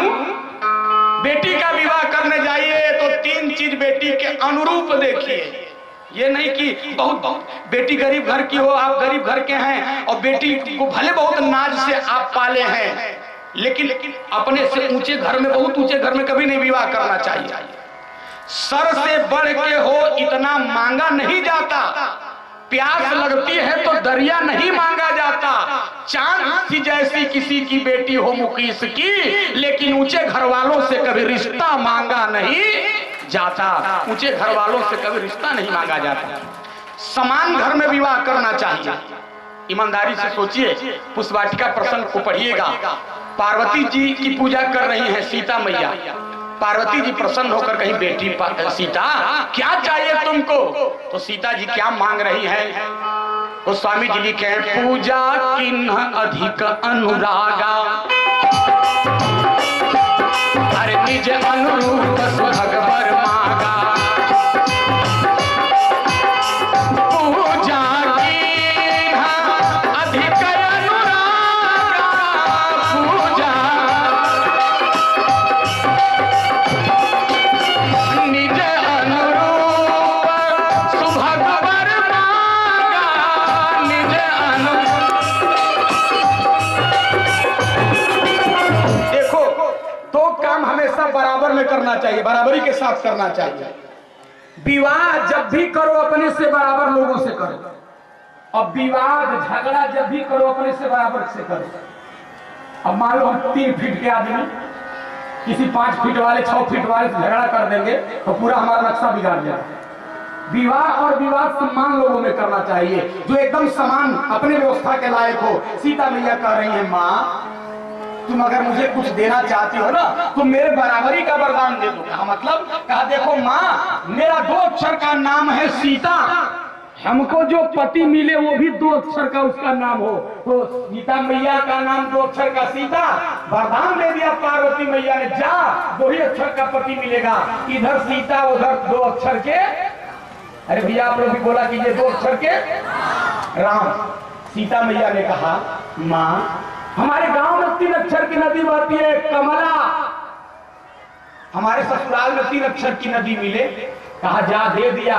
3 अक्षर की नदी बहती है अयोध्या जी में सर, और कुछ चाहिए? कहा माँ हमारे गांव का नाम है 5 अक्षर का ज न क पुर, हमारे ससुराल का नाम भी चाहिए 5 अक्षर का, उधर मिला अवधपु निज अनुरूप। और कुछ चाहिए बेटी? कहा माँ देखो ना, हम 4 बहन है ना, सीता सुकृति मांडवी उर्मिला, हमको जो पति मिले उनके भी 4 भाई हो। कहा दिया। उधर मिले राम लक्ष्मण भरत, और कुछ चाहिए बेटी? कहा हाँ हाँ, और हम भारत वाले मांगने में कभी पीछे नहीं भागते हैं, जितना मिलता उतना बढ़िया। और कुछ चाहिए? कहा माँ हमारी माँ का नाम 3 अक्षर का है सुनय, हमारी जो सास मिले उनका भी 3 अक्षर का नाम हो। उधर 3 ही अक्षर की मिली कोशिला के कई निज अनुरूप सुभग वर मांगा। और कुछ चाहिए? कहा मैया अंतिम वरदान दे दो ना, हमारे पिताजी 2 भाई हैं और दोनों का 4 अक्षर का नाम है सिर ध्वज और कुशध्वज, हमारे जो ससुर जी मिले उनका भी 4 अक्षर का नाम हो। तो 4 अक्षर के ससुर मिले दशरथ निज अनुरूप सुभग वर मांगा। हमारे यहाँ की माताएं सोहर में इसको गाती है। अच्छा भागलपुर की माताएं सोहर गाती है कि नहीं? अब तो बहुत कल्चरल व्यवस्थाएं बदल गई है, सांस्कृतिक व्यवस्थाएं। पहले की माताएं इतना बढ़िया गाती थी, पूछो मत। अब आज तो इनका सारा विवाह का गीत फिल्मी पैटर्न का हो गया। 80 साल की मेरी बुढ़िया दादी गाती थी, और सुनना एक लाइन सुनने लायक है। मुंह में दांत नहीं था, जीभ लटपटाता था, लेकिन गाती थी, अरे मंगल नाम अरे तुहारो ए माधव, मंगल नाम तुहारो हे, अरे गाय के गोबर माधो, अरे अंगना लिपाइब, गज मोती चौका पुराइब हे, चंदन काठ के पिढ़ई बनाइब, राम सीता के बैठाइब हे। सोहर गाती थी, अरे के कर जन्म ले बबुआ राम, अरे के कर बबुआ लक्ष्मण हो। और आज की माता ये सब गाती ही नहीं है। हम जब विवाह में गए थे ना, वहां की माता जी पंडित जी को देख के गीत गा रही थी, पंडित जी के चूड़ी होते होते हवा में हिलो तारे गलते गलते, आधे ब्राह्मणों में चोटी रखना साफ करते। बताओ। और हर हिंदू का कर्तव्य है चोटी जरूर रखे। याद रखना, इस चोटी के लिए हम भारतवासी कुर्बान किए हैं अपने धर्म को बचाने के लिए। जिस समय औरंगजेब ने गुरु गोविंद सिंह के 2 नौनिहाल बच्चों के ऊपर गर्दन पे तलवार रख के कहा, सुन ये चोटी कटवा दे हिंदू का बेटा, सुन नानक का बेटा एक काम कर, ये जनेऊ कटवा दे, ये तिलक मिटा दे, वरना दीवार में चुनवा दूंगा, कत्ल करा दूंगा। गुरु नानक सिंह के 2 बहादुर बेटों ने कहा, अरे कर दो कत्ल खुशी से, इसकी फिक्र नहीं है धर्म उतना प्यारा जितना कि ये सर नहीं है धर्म उतना प्यारा जितना कि ये सर। चोटी जरूर रखो, ये केवल इनकी जिम्मेवारी नहीं है कि चोटी रखो, डबल रखती हमको सिंगल रखना पड़ता। ठीक है। कृष्ण भगवान जब दूध नहीं पीते थे तो उनकी माँ कहती थी, बेटा दूध नहीं पियोगे तो जानते हो क्या होगा? कन्हैया ने कहा क्या होगा माँ? कहा तुम्हारी चोटी नहीं बढ़ेगी। कृष्ण भगवान रोज दूध पी के एक इंच नापते थे, बढ़ा कि नहीं कुछ दाल तो धीरे धीरे न बढ़ता है, लेकिन कृष्ण भगवान अपनी माँ से पूछ रहे हैं, मासूदास लिखे हैं, मैया कबहू बढ़ोगे मेरी चोटी। कहीं कि कबहों है, पाठ्यांतर भेद है, कहीं कहीं कबही बढ़े मेरी चोटी। माँ मेरी चोटी कब बढ़ेगी? इसलिए याद रखना, चोटी, धोती, लगोटी हमारे भारतीय के लिए बहुत ही जरूरी है। चोटी पहले के लोग रखते थे, इसके लिए कुर्बान हो गए। पहले के लोग धोती पहनते थे, और धोती का अर्थ आप लोग जानते हैं क्या होता है? आज धोती पहनने वालों को समझा जाता है कि तुम मूर्ख। एक पंडित जी चले गए इंग्लैंड में धोती पहन के, तो पछोटा मारे थे, पकड़ा पछोटा, पीछे से और कहा, पंडित व्हाट इज दिस आइटम, ये क्या है? वो टाई पहना था, टाई। पंडित जी ने टाई पकड़ के कहा, बेटा व्हाट इज दिस आइटम? अंग्रेज ने कहा, this is neck tie, this is neck tie. तो पंडित जी ने कहा, बेटा this is my bag tie, ये तुम्हारा नेक टाई है तो ये मेरा बैग टाई है। धोती का अर्थ होता था जिसको 3 बार गंगा जी में धो करके, या जो भी जल उपलब्ध उसमें धो करके और त्रिकाल संध्या किया जाता था, उसको धोती कहा जाता था। और पहले की बहनें 5 वर्ष की बेटियां क्या पहनती थी मालूम? सीता जी 6 वर्ष की थी, वाल्मीकि रामायण पढ़ना, और सीता जी क्या पहनती थी? बचपन में क्या पहनती थी? बोले सोहाना वाला ताना, अरे सुंदर सारी, और जगत जननी अतुलित छविहारी।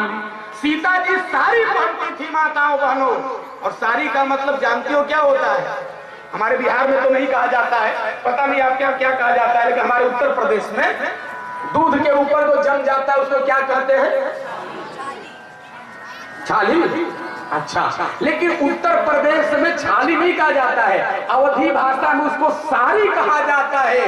याद रखना, जो दूध की मर्यादा को बचा ले वो साड़ी है, वो छाली है, और जो लड़की औरत की मर्यादा को बचा ले वो साड़ी है। प्रेमियों, वो साड़ी है। पहले की बहनें बेटियां साड़ी पहनती थी, आज हम कहाँ जा रहे हैं? धोती पहनते थे पहले का लोग। तो सोचना अपने आप के बारे में, तो देखो कितना बढ़िया गीत गाती थी वो, आज हम सब फिल्मी पैटर्न का गाने लगे। अभी कानपुर के बगल में आप जाएंगे ना, एक स्टेशन पड़ता है झिझक, वहां हम प्रवचन करने गए तो देखे एक बहन सवेरे सवेरे बर्तन मांज रही थी, और बर्तन मांजने वाला विम पाउडर लेकर के और वो सब चीज और रगड़ रगड़ के गा रही थी। एक्सीडेंट हो गया, पुराना कोई फिल्मी गीत है, गा रही थी एक्सीडेंट हो गया रब्बा रब्बा। तो मैं सीढ़ी से उतर रहा था, सो करके उठा था, जैसे मैंने सुना एक्सीडेंट हो गया, धीरे धीरे गा रही थी। हमने कहा, बहन जी कहीं एक्सीडेंट वगैरह हुआ है क्या? उसने कहा, हे पंडित जी। हमने कहा, हे का मतलब ये कौन पढ़ाई? कहा, हम तो गीत गा रहे हैं, गीत। हमने कहा 20 साल की हो गई, 22 साल की हो गई, इसको ये भी नहीं मालूम है कि बेटियों को कौन सा गीत गाना गाना चाहिए। हमने कहा, इसकी माँ से कहेंगे तुम्हारी बेटी क्या गाती है। हमने पूछा, बेबी तुम्हारी माँ कहाँ है? कहा, पंडित जी छत पर है। मैं उल्हाना देने के लिए छत पर गया, उसकी माँ कपड़ा पसार रही थी रस्सी पे और गा रही थी, मेरा दिल कोई परदेसी ले गया। हमने कहा, जैसन सकरी वैसन बिया, जैसन माई वैसन दिया। हमारे यहाँ का कहावत। कितना हम बदल रहे हैं, सोचना। केवल हंसाना मेरा मकसद नहीं है, ये सारे हास्य में तथ्य है, आपको सोचना होगा एक बार। तो मैं आपसे निवेदन कर रहा था, कहली की सुनी, बेटी के विवाह करे जाए तो का देखम, पहले घर, तब बर और तब कुल। और यही सीता मैया ने भी मांगा था, पूजा किन्न अधिक अनुरागा, निज अनुरूप सुभग बर मांगा। बराबर वालों के यहाँ विवाह करो। अब हुआ क्या? तब तक हिमाचल राजा ने एक बात पूछ दिया, और एक बात आप लोग भी जान लीजिए, हम लोग भी अभी यही 3 चीज ही देखकर विवाह करते हैं, यही 3 ही चीज देखकर विवाह करते हैं ना। ये साहित्यिक है, घर बर और कुल। और आज के लोग देखते हैं अंग्रेजी का 5 अक्षर, A B C D और E। आज के लोग देखते हैं बेटी के विवाह में ए से एज, लड़की की उम्र कितनी है, लड़का का उम्र कितना है, ए से एज, बी से ब्यूटी, लड़की कितनी सुंदर है, इना की लड़की खूब सुंदर, लड़का के आंख के बल में खींच ताकि के भागलपुर तो ताक रहा है महेश खूब लुक लंदन सी पेरिस कहा ना, ए से एज, बी से ब्यूटी, सी से कैरेक्टर, लड़का लड़की का चरित्र कैसा है, डी से डिमांड, लड़के के यहाँ तिलक दहेज की कितनी मांग है, ई से एजुकेशन, लड़की कितनी पढ़ी लिखी है, लड़का कितना पढ़ा लिखा है, ई न की लड़की बीए पास, लड़का मैट्रिक में 4 बार क्रॉस। राम भरत का प्रेम हुआ है ना, 4 साल बेचारे वो क्लास को छोड़ रहे हैं ना, क्लास उनको छोड़ रहा है। ऐसे लड़के से विवाह मत करना। हिमाचल राजा ने पूछा, मैना अगर ये तीनों चीज योग्य न मिले तो क्या करेंगे? वाह रे भारतवासी, हम बेटियों के प्रति कितने संवेदनशील होते थे और आज हम कितना बदल गए। आंसू आता है आंखों में पढ़ने के बाद। कह रही है सुनी, अगर ये तीनों चीज घर बर कुल पार्वती के लायक ना मिली तो न कन्या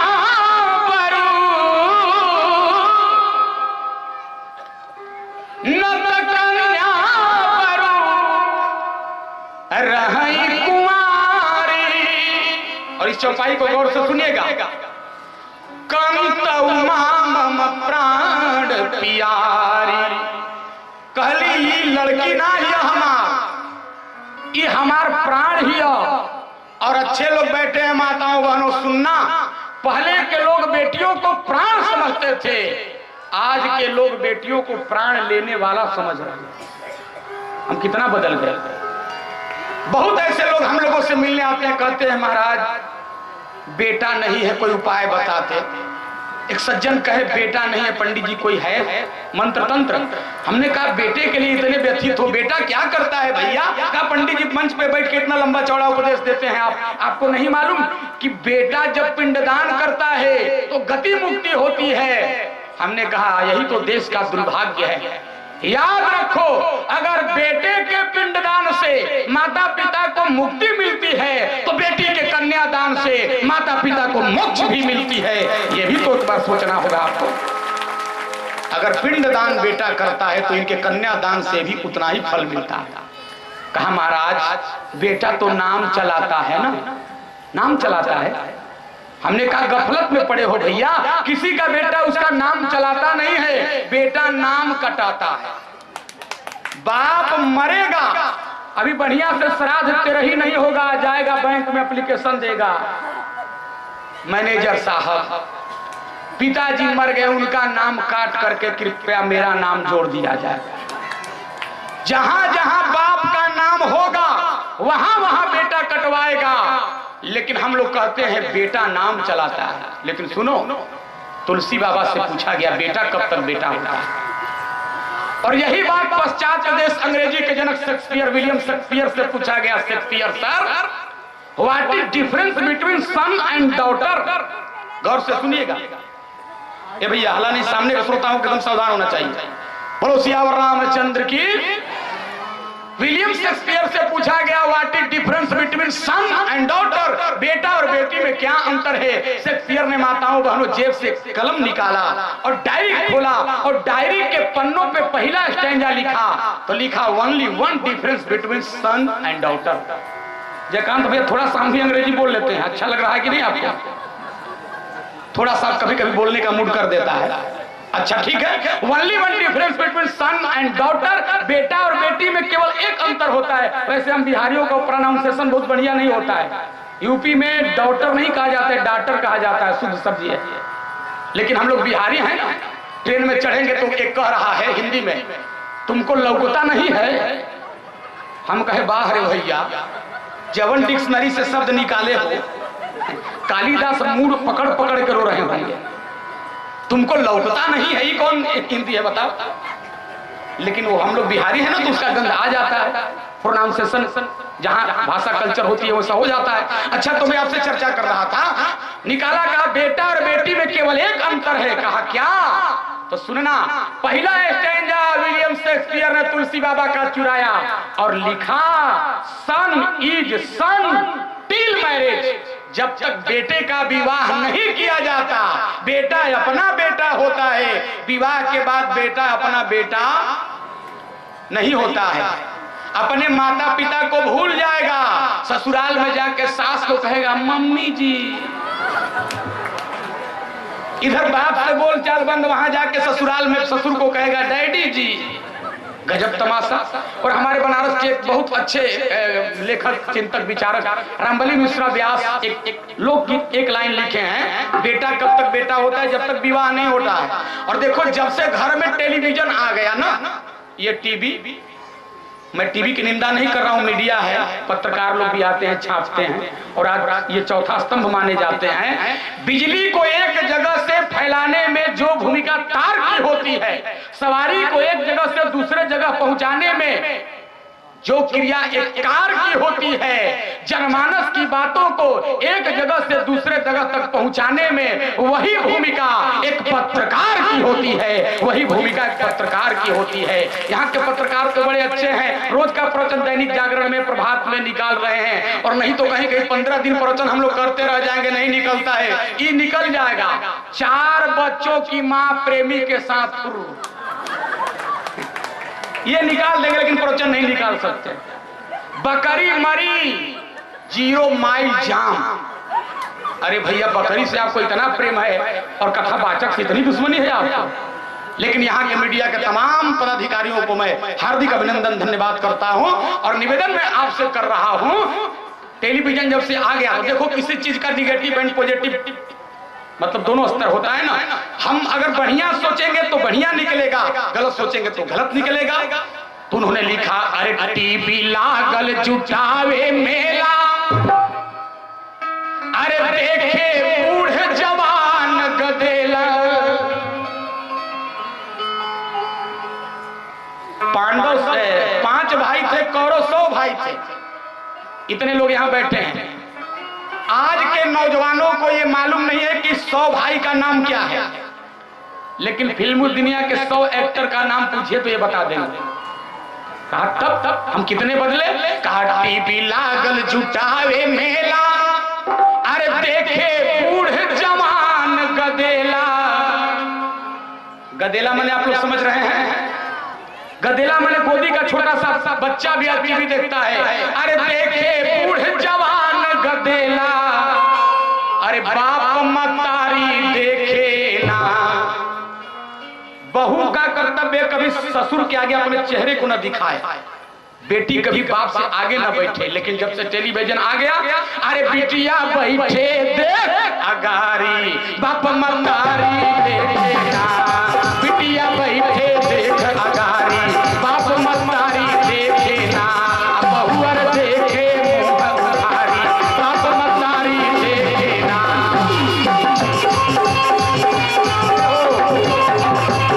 और सुनो, अरे पढ़ल लिखल सब गईल भाड़ में। नौजवान बैठे हैं, गौर कीजिएगा।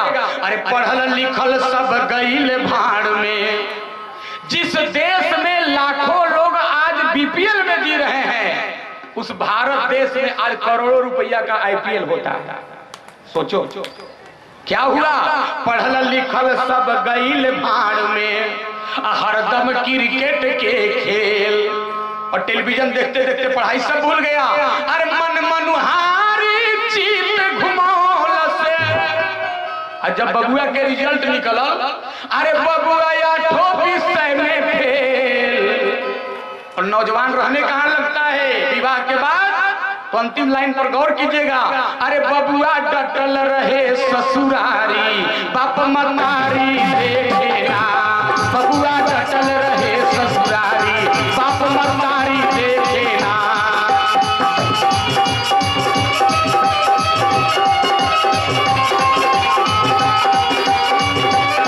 जय जय।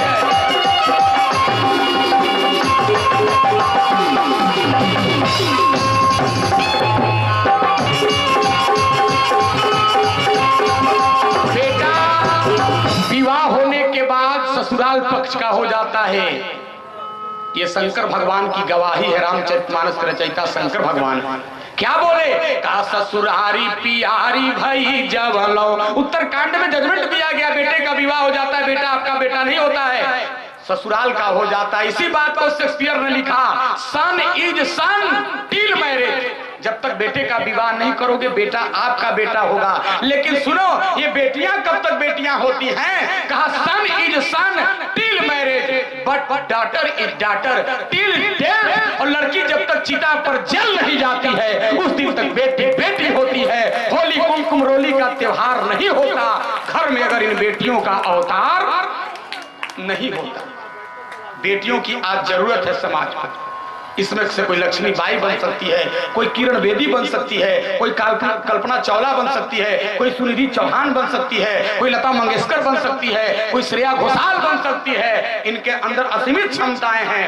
लेकिन आज ऐसे बेटियों को हम गर्भ में मार रहे हैं। माताओं, एक दिन अपने पत्नी को लेकर मैं हॉस्पिटल में गया था।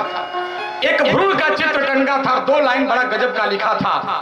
गर्भ की बेटी अपने माँ से पूछ रही है, माँ तू डॉक्टरनी के यहाँ आई है, मुझे मरवाने के लिए गर्भ में इंजेक्शन ले रही हो, टैबलेट ले रही हो, चाकू लगवा रही हो कि बड़ा होकर मैं तुमसे पहनने के लिए कपड़ा मांगूंगी?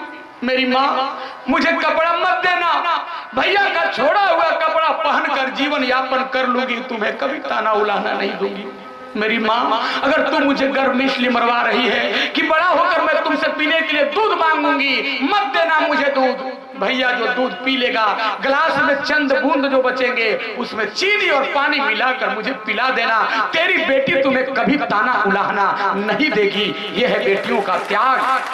और नौजवान और तमाम कानून से जुड़े लोग बैठे हैं, संविधान को जानते हैं। हमारे भारतीय संविधान में नियम है, अगर किसी को 16 बीघा खेत हो और 4 बेटे हो तो बेटे यही समझते हैं कि 4-4 बीघा हमारा अधिकार है। गलत सोचते हो। जितना आपका अधिकार है उतना अधिकार आपके बहन को भी है। लेकिन वाह रे भारत संस्कृति, आज तक कोई बहन एक अपवाद छोड़कर आज तक बहन भाई के सामने आकर ये नहीं कही, भैया मेरा हिस्सा निकाल दो, मैं तेरे साथ अब नहीं रहूंगी। 2 रुपए का राखी बांध के जीवन भर बेटी प्रसन्न रह लेती है। ये है हमारे यहाँ बेटियां। तो करे महाराज, ये बेटी ना ही ये हमार प्राण ही। बोले कंत उमा मम प्राण प्यारी। अगर बेटी के लायक न वर मिलेगा तो आज के बाद लोग आपको राजा नहीं कहेंगे, हिमाचल राजा नहीं कहेंगे, क्या कहेंगे?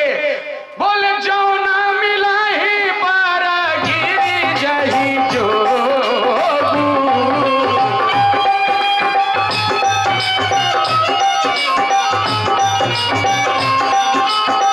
गिरिजर सहज कहीं सब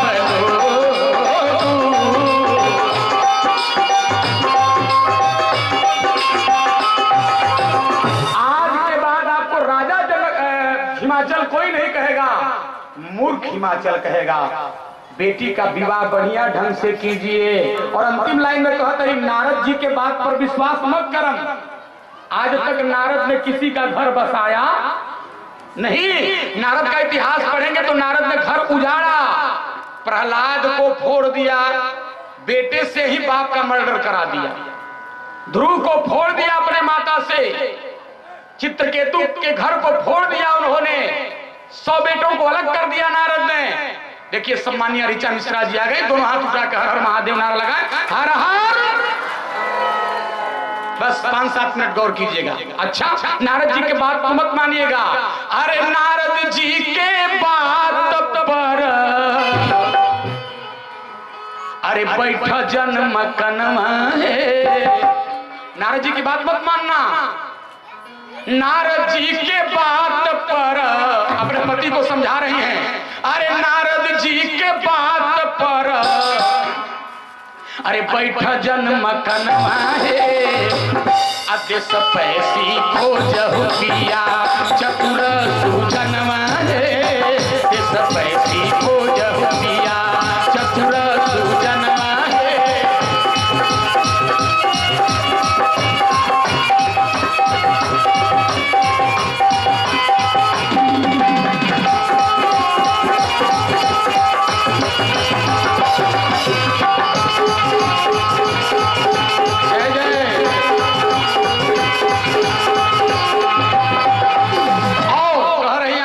सुनिएगा, कली की नौआ के बोलाई बाना।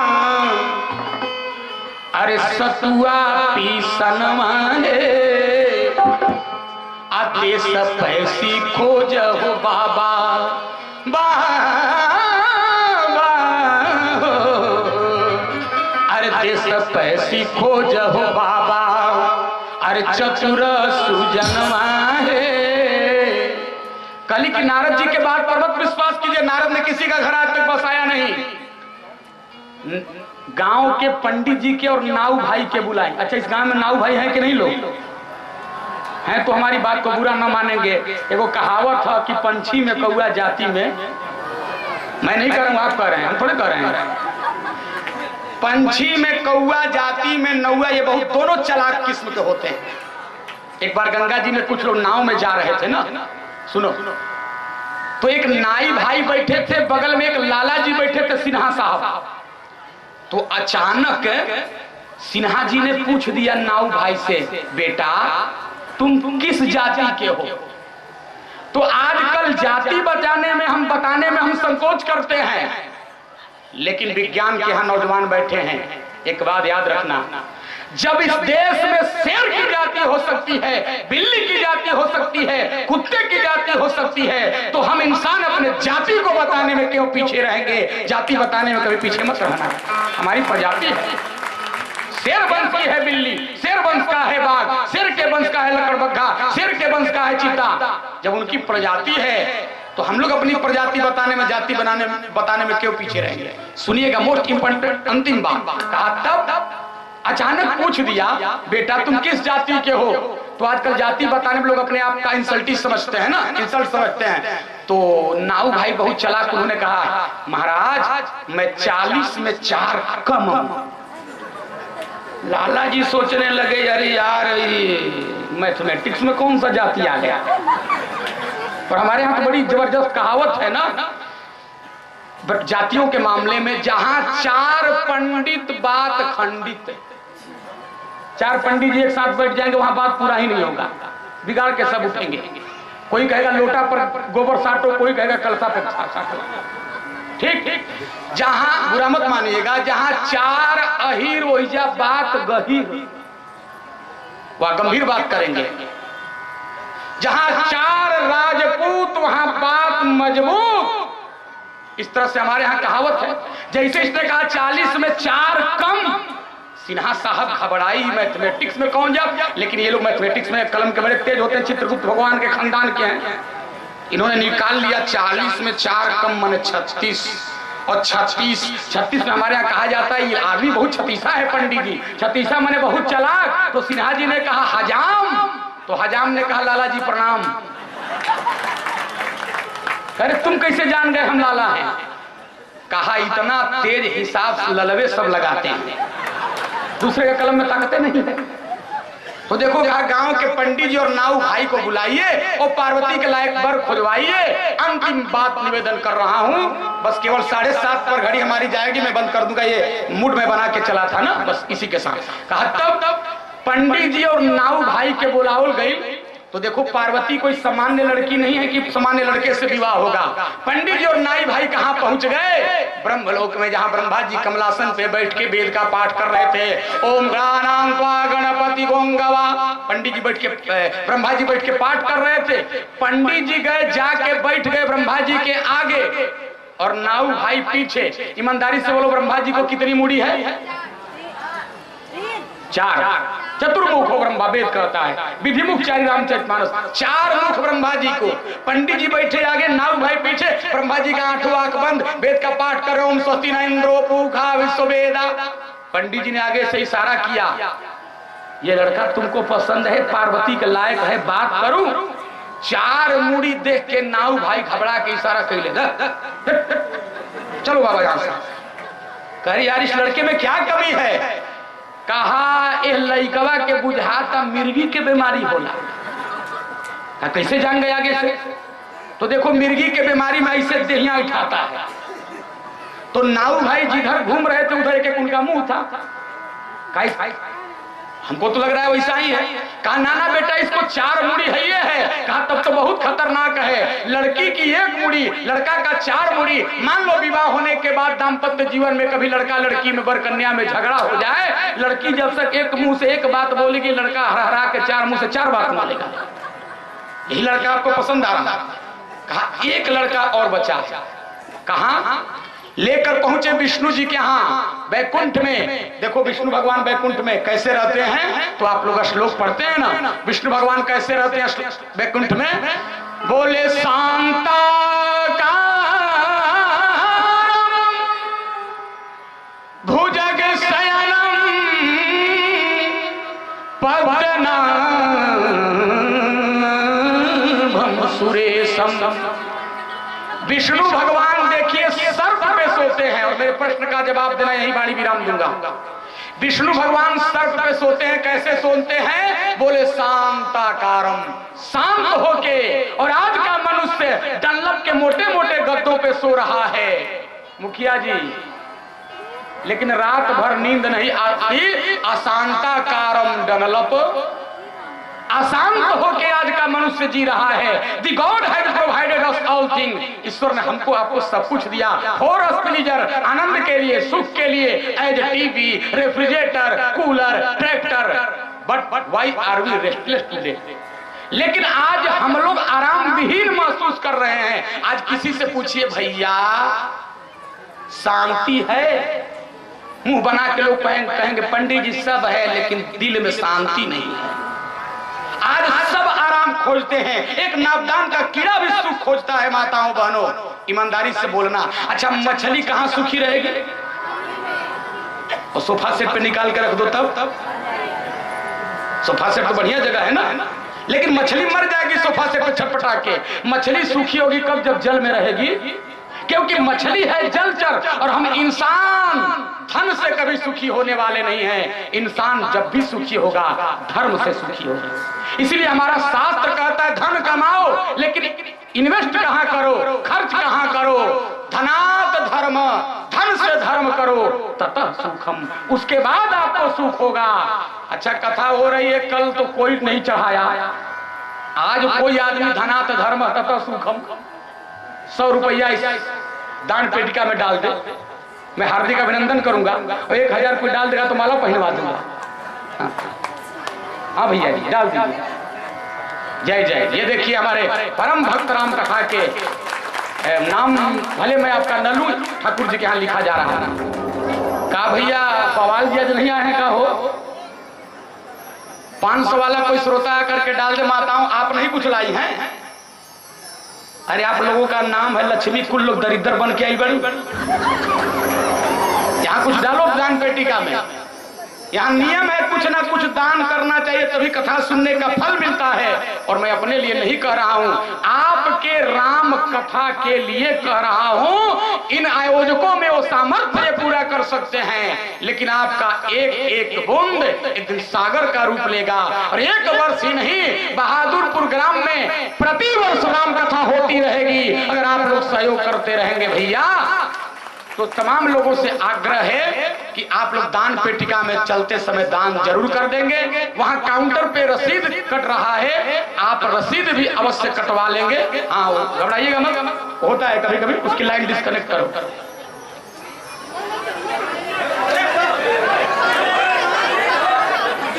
उस पर कुछ कपड़ा उपड़ा फेंक दीजिए, मोटा कपड़ा कुछ फेंकिए उस पर, उसका लाइन डिस्कनेक्ट करके खींच दीजिए उसके लाइन को। बहुत अच्छा, बस बस हो गया हो गया। नहीं नहीं अच्छा किया है ना। श्री राम जय राम जय जय राम बोलो, श्री राम जय राम जय जय राम बोलो, श्री राम जय राम जय जय राम बोलो, श्री राम बोलो, श्री राम जय राम जय जय राम बोलो, श्री राम जय राम जय जय राम। प्रेम से बोलिए सियावर रामचंद्र की। तो धन से सुखी नहीं होंगे आप, धर्म से सुखी होंगे। और कैसे आपको सुख मिलेगा इसके आगे के संदर्भों को कल बताऊंगा। और शंकर जी के पूरे विवाह की कथा, हमारा मूड तो था कि शंकर जी का विवाह यहाँ भागलपुर में न हो, लेकिन हमारे ओझा भैया परम प्रिय व्यक्ति हैं। अब इन्होंने जब आग्रह कर दिया या आदेश कर दिया तो उम्र के हिसाब से हम सोचना पड़ा। और पूरे शंकर जी के विवाह की कथा भी 2 दिन और कै दिन है और बचा 2 दिन में विवाह शंकर जी का हो जाएगा। और सभी लोगों से आग्रह है, ब्राह्मण बालक का हाथ जोड़ करके दान पेटिका में दान अवश्य करें, काउंटर पर रसीद अवश्य कटा लें, तभी आपके राम कथा में आने की सफलता है। बोलिए धर्म की जय हो। निरुआ मैकवा में मत बोलिए, आप लोग जोर से बोलिए धर्म की। इतना कमजोरी से बोलिएगा तो चीन तो अभी अरुणाचल प्रदेश तक आ रहा है ना, यहां तक बढ़ जाएगा। और मजबूती से धर्म की, अधर्म का, प्राणियों में, विश्व का, गौ माता की, भारत माता की, भारतीय संस्कृति की, बहादुरपुर नगर बस्ती की, कथा कराने वालों की, दान देने वालों की, नहियों देने वालों की, सब में जय। अरे यार हद हो गई। लेकिन जो दे उसका भी भला, जो ना दे उसका। सर्वे भवन्तु सुखिनः, सर्वे सन्तु निरामया, सर्वे भद्राणि पश्यन्तु मा कश्चित् दुःखभाग् भवेत्। ओम नमः पार्वती पतये हर हर महादेव। श्री हरे नमः।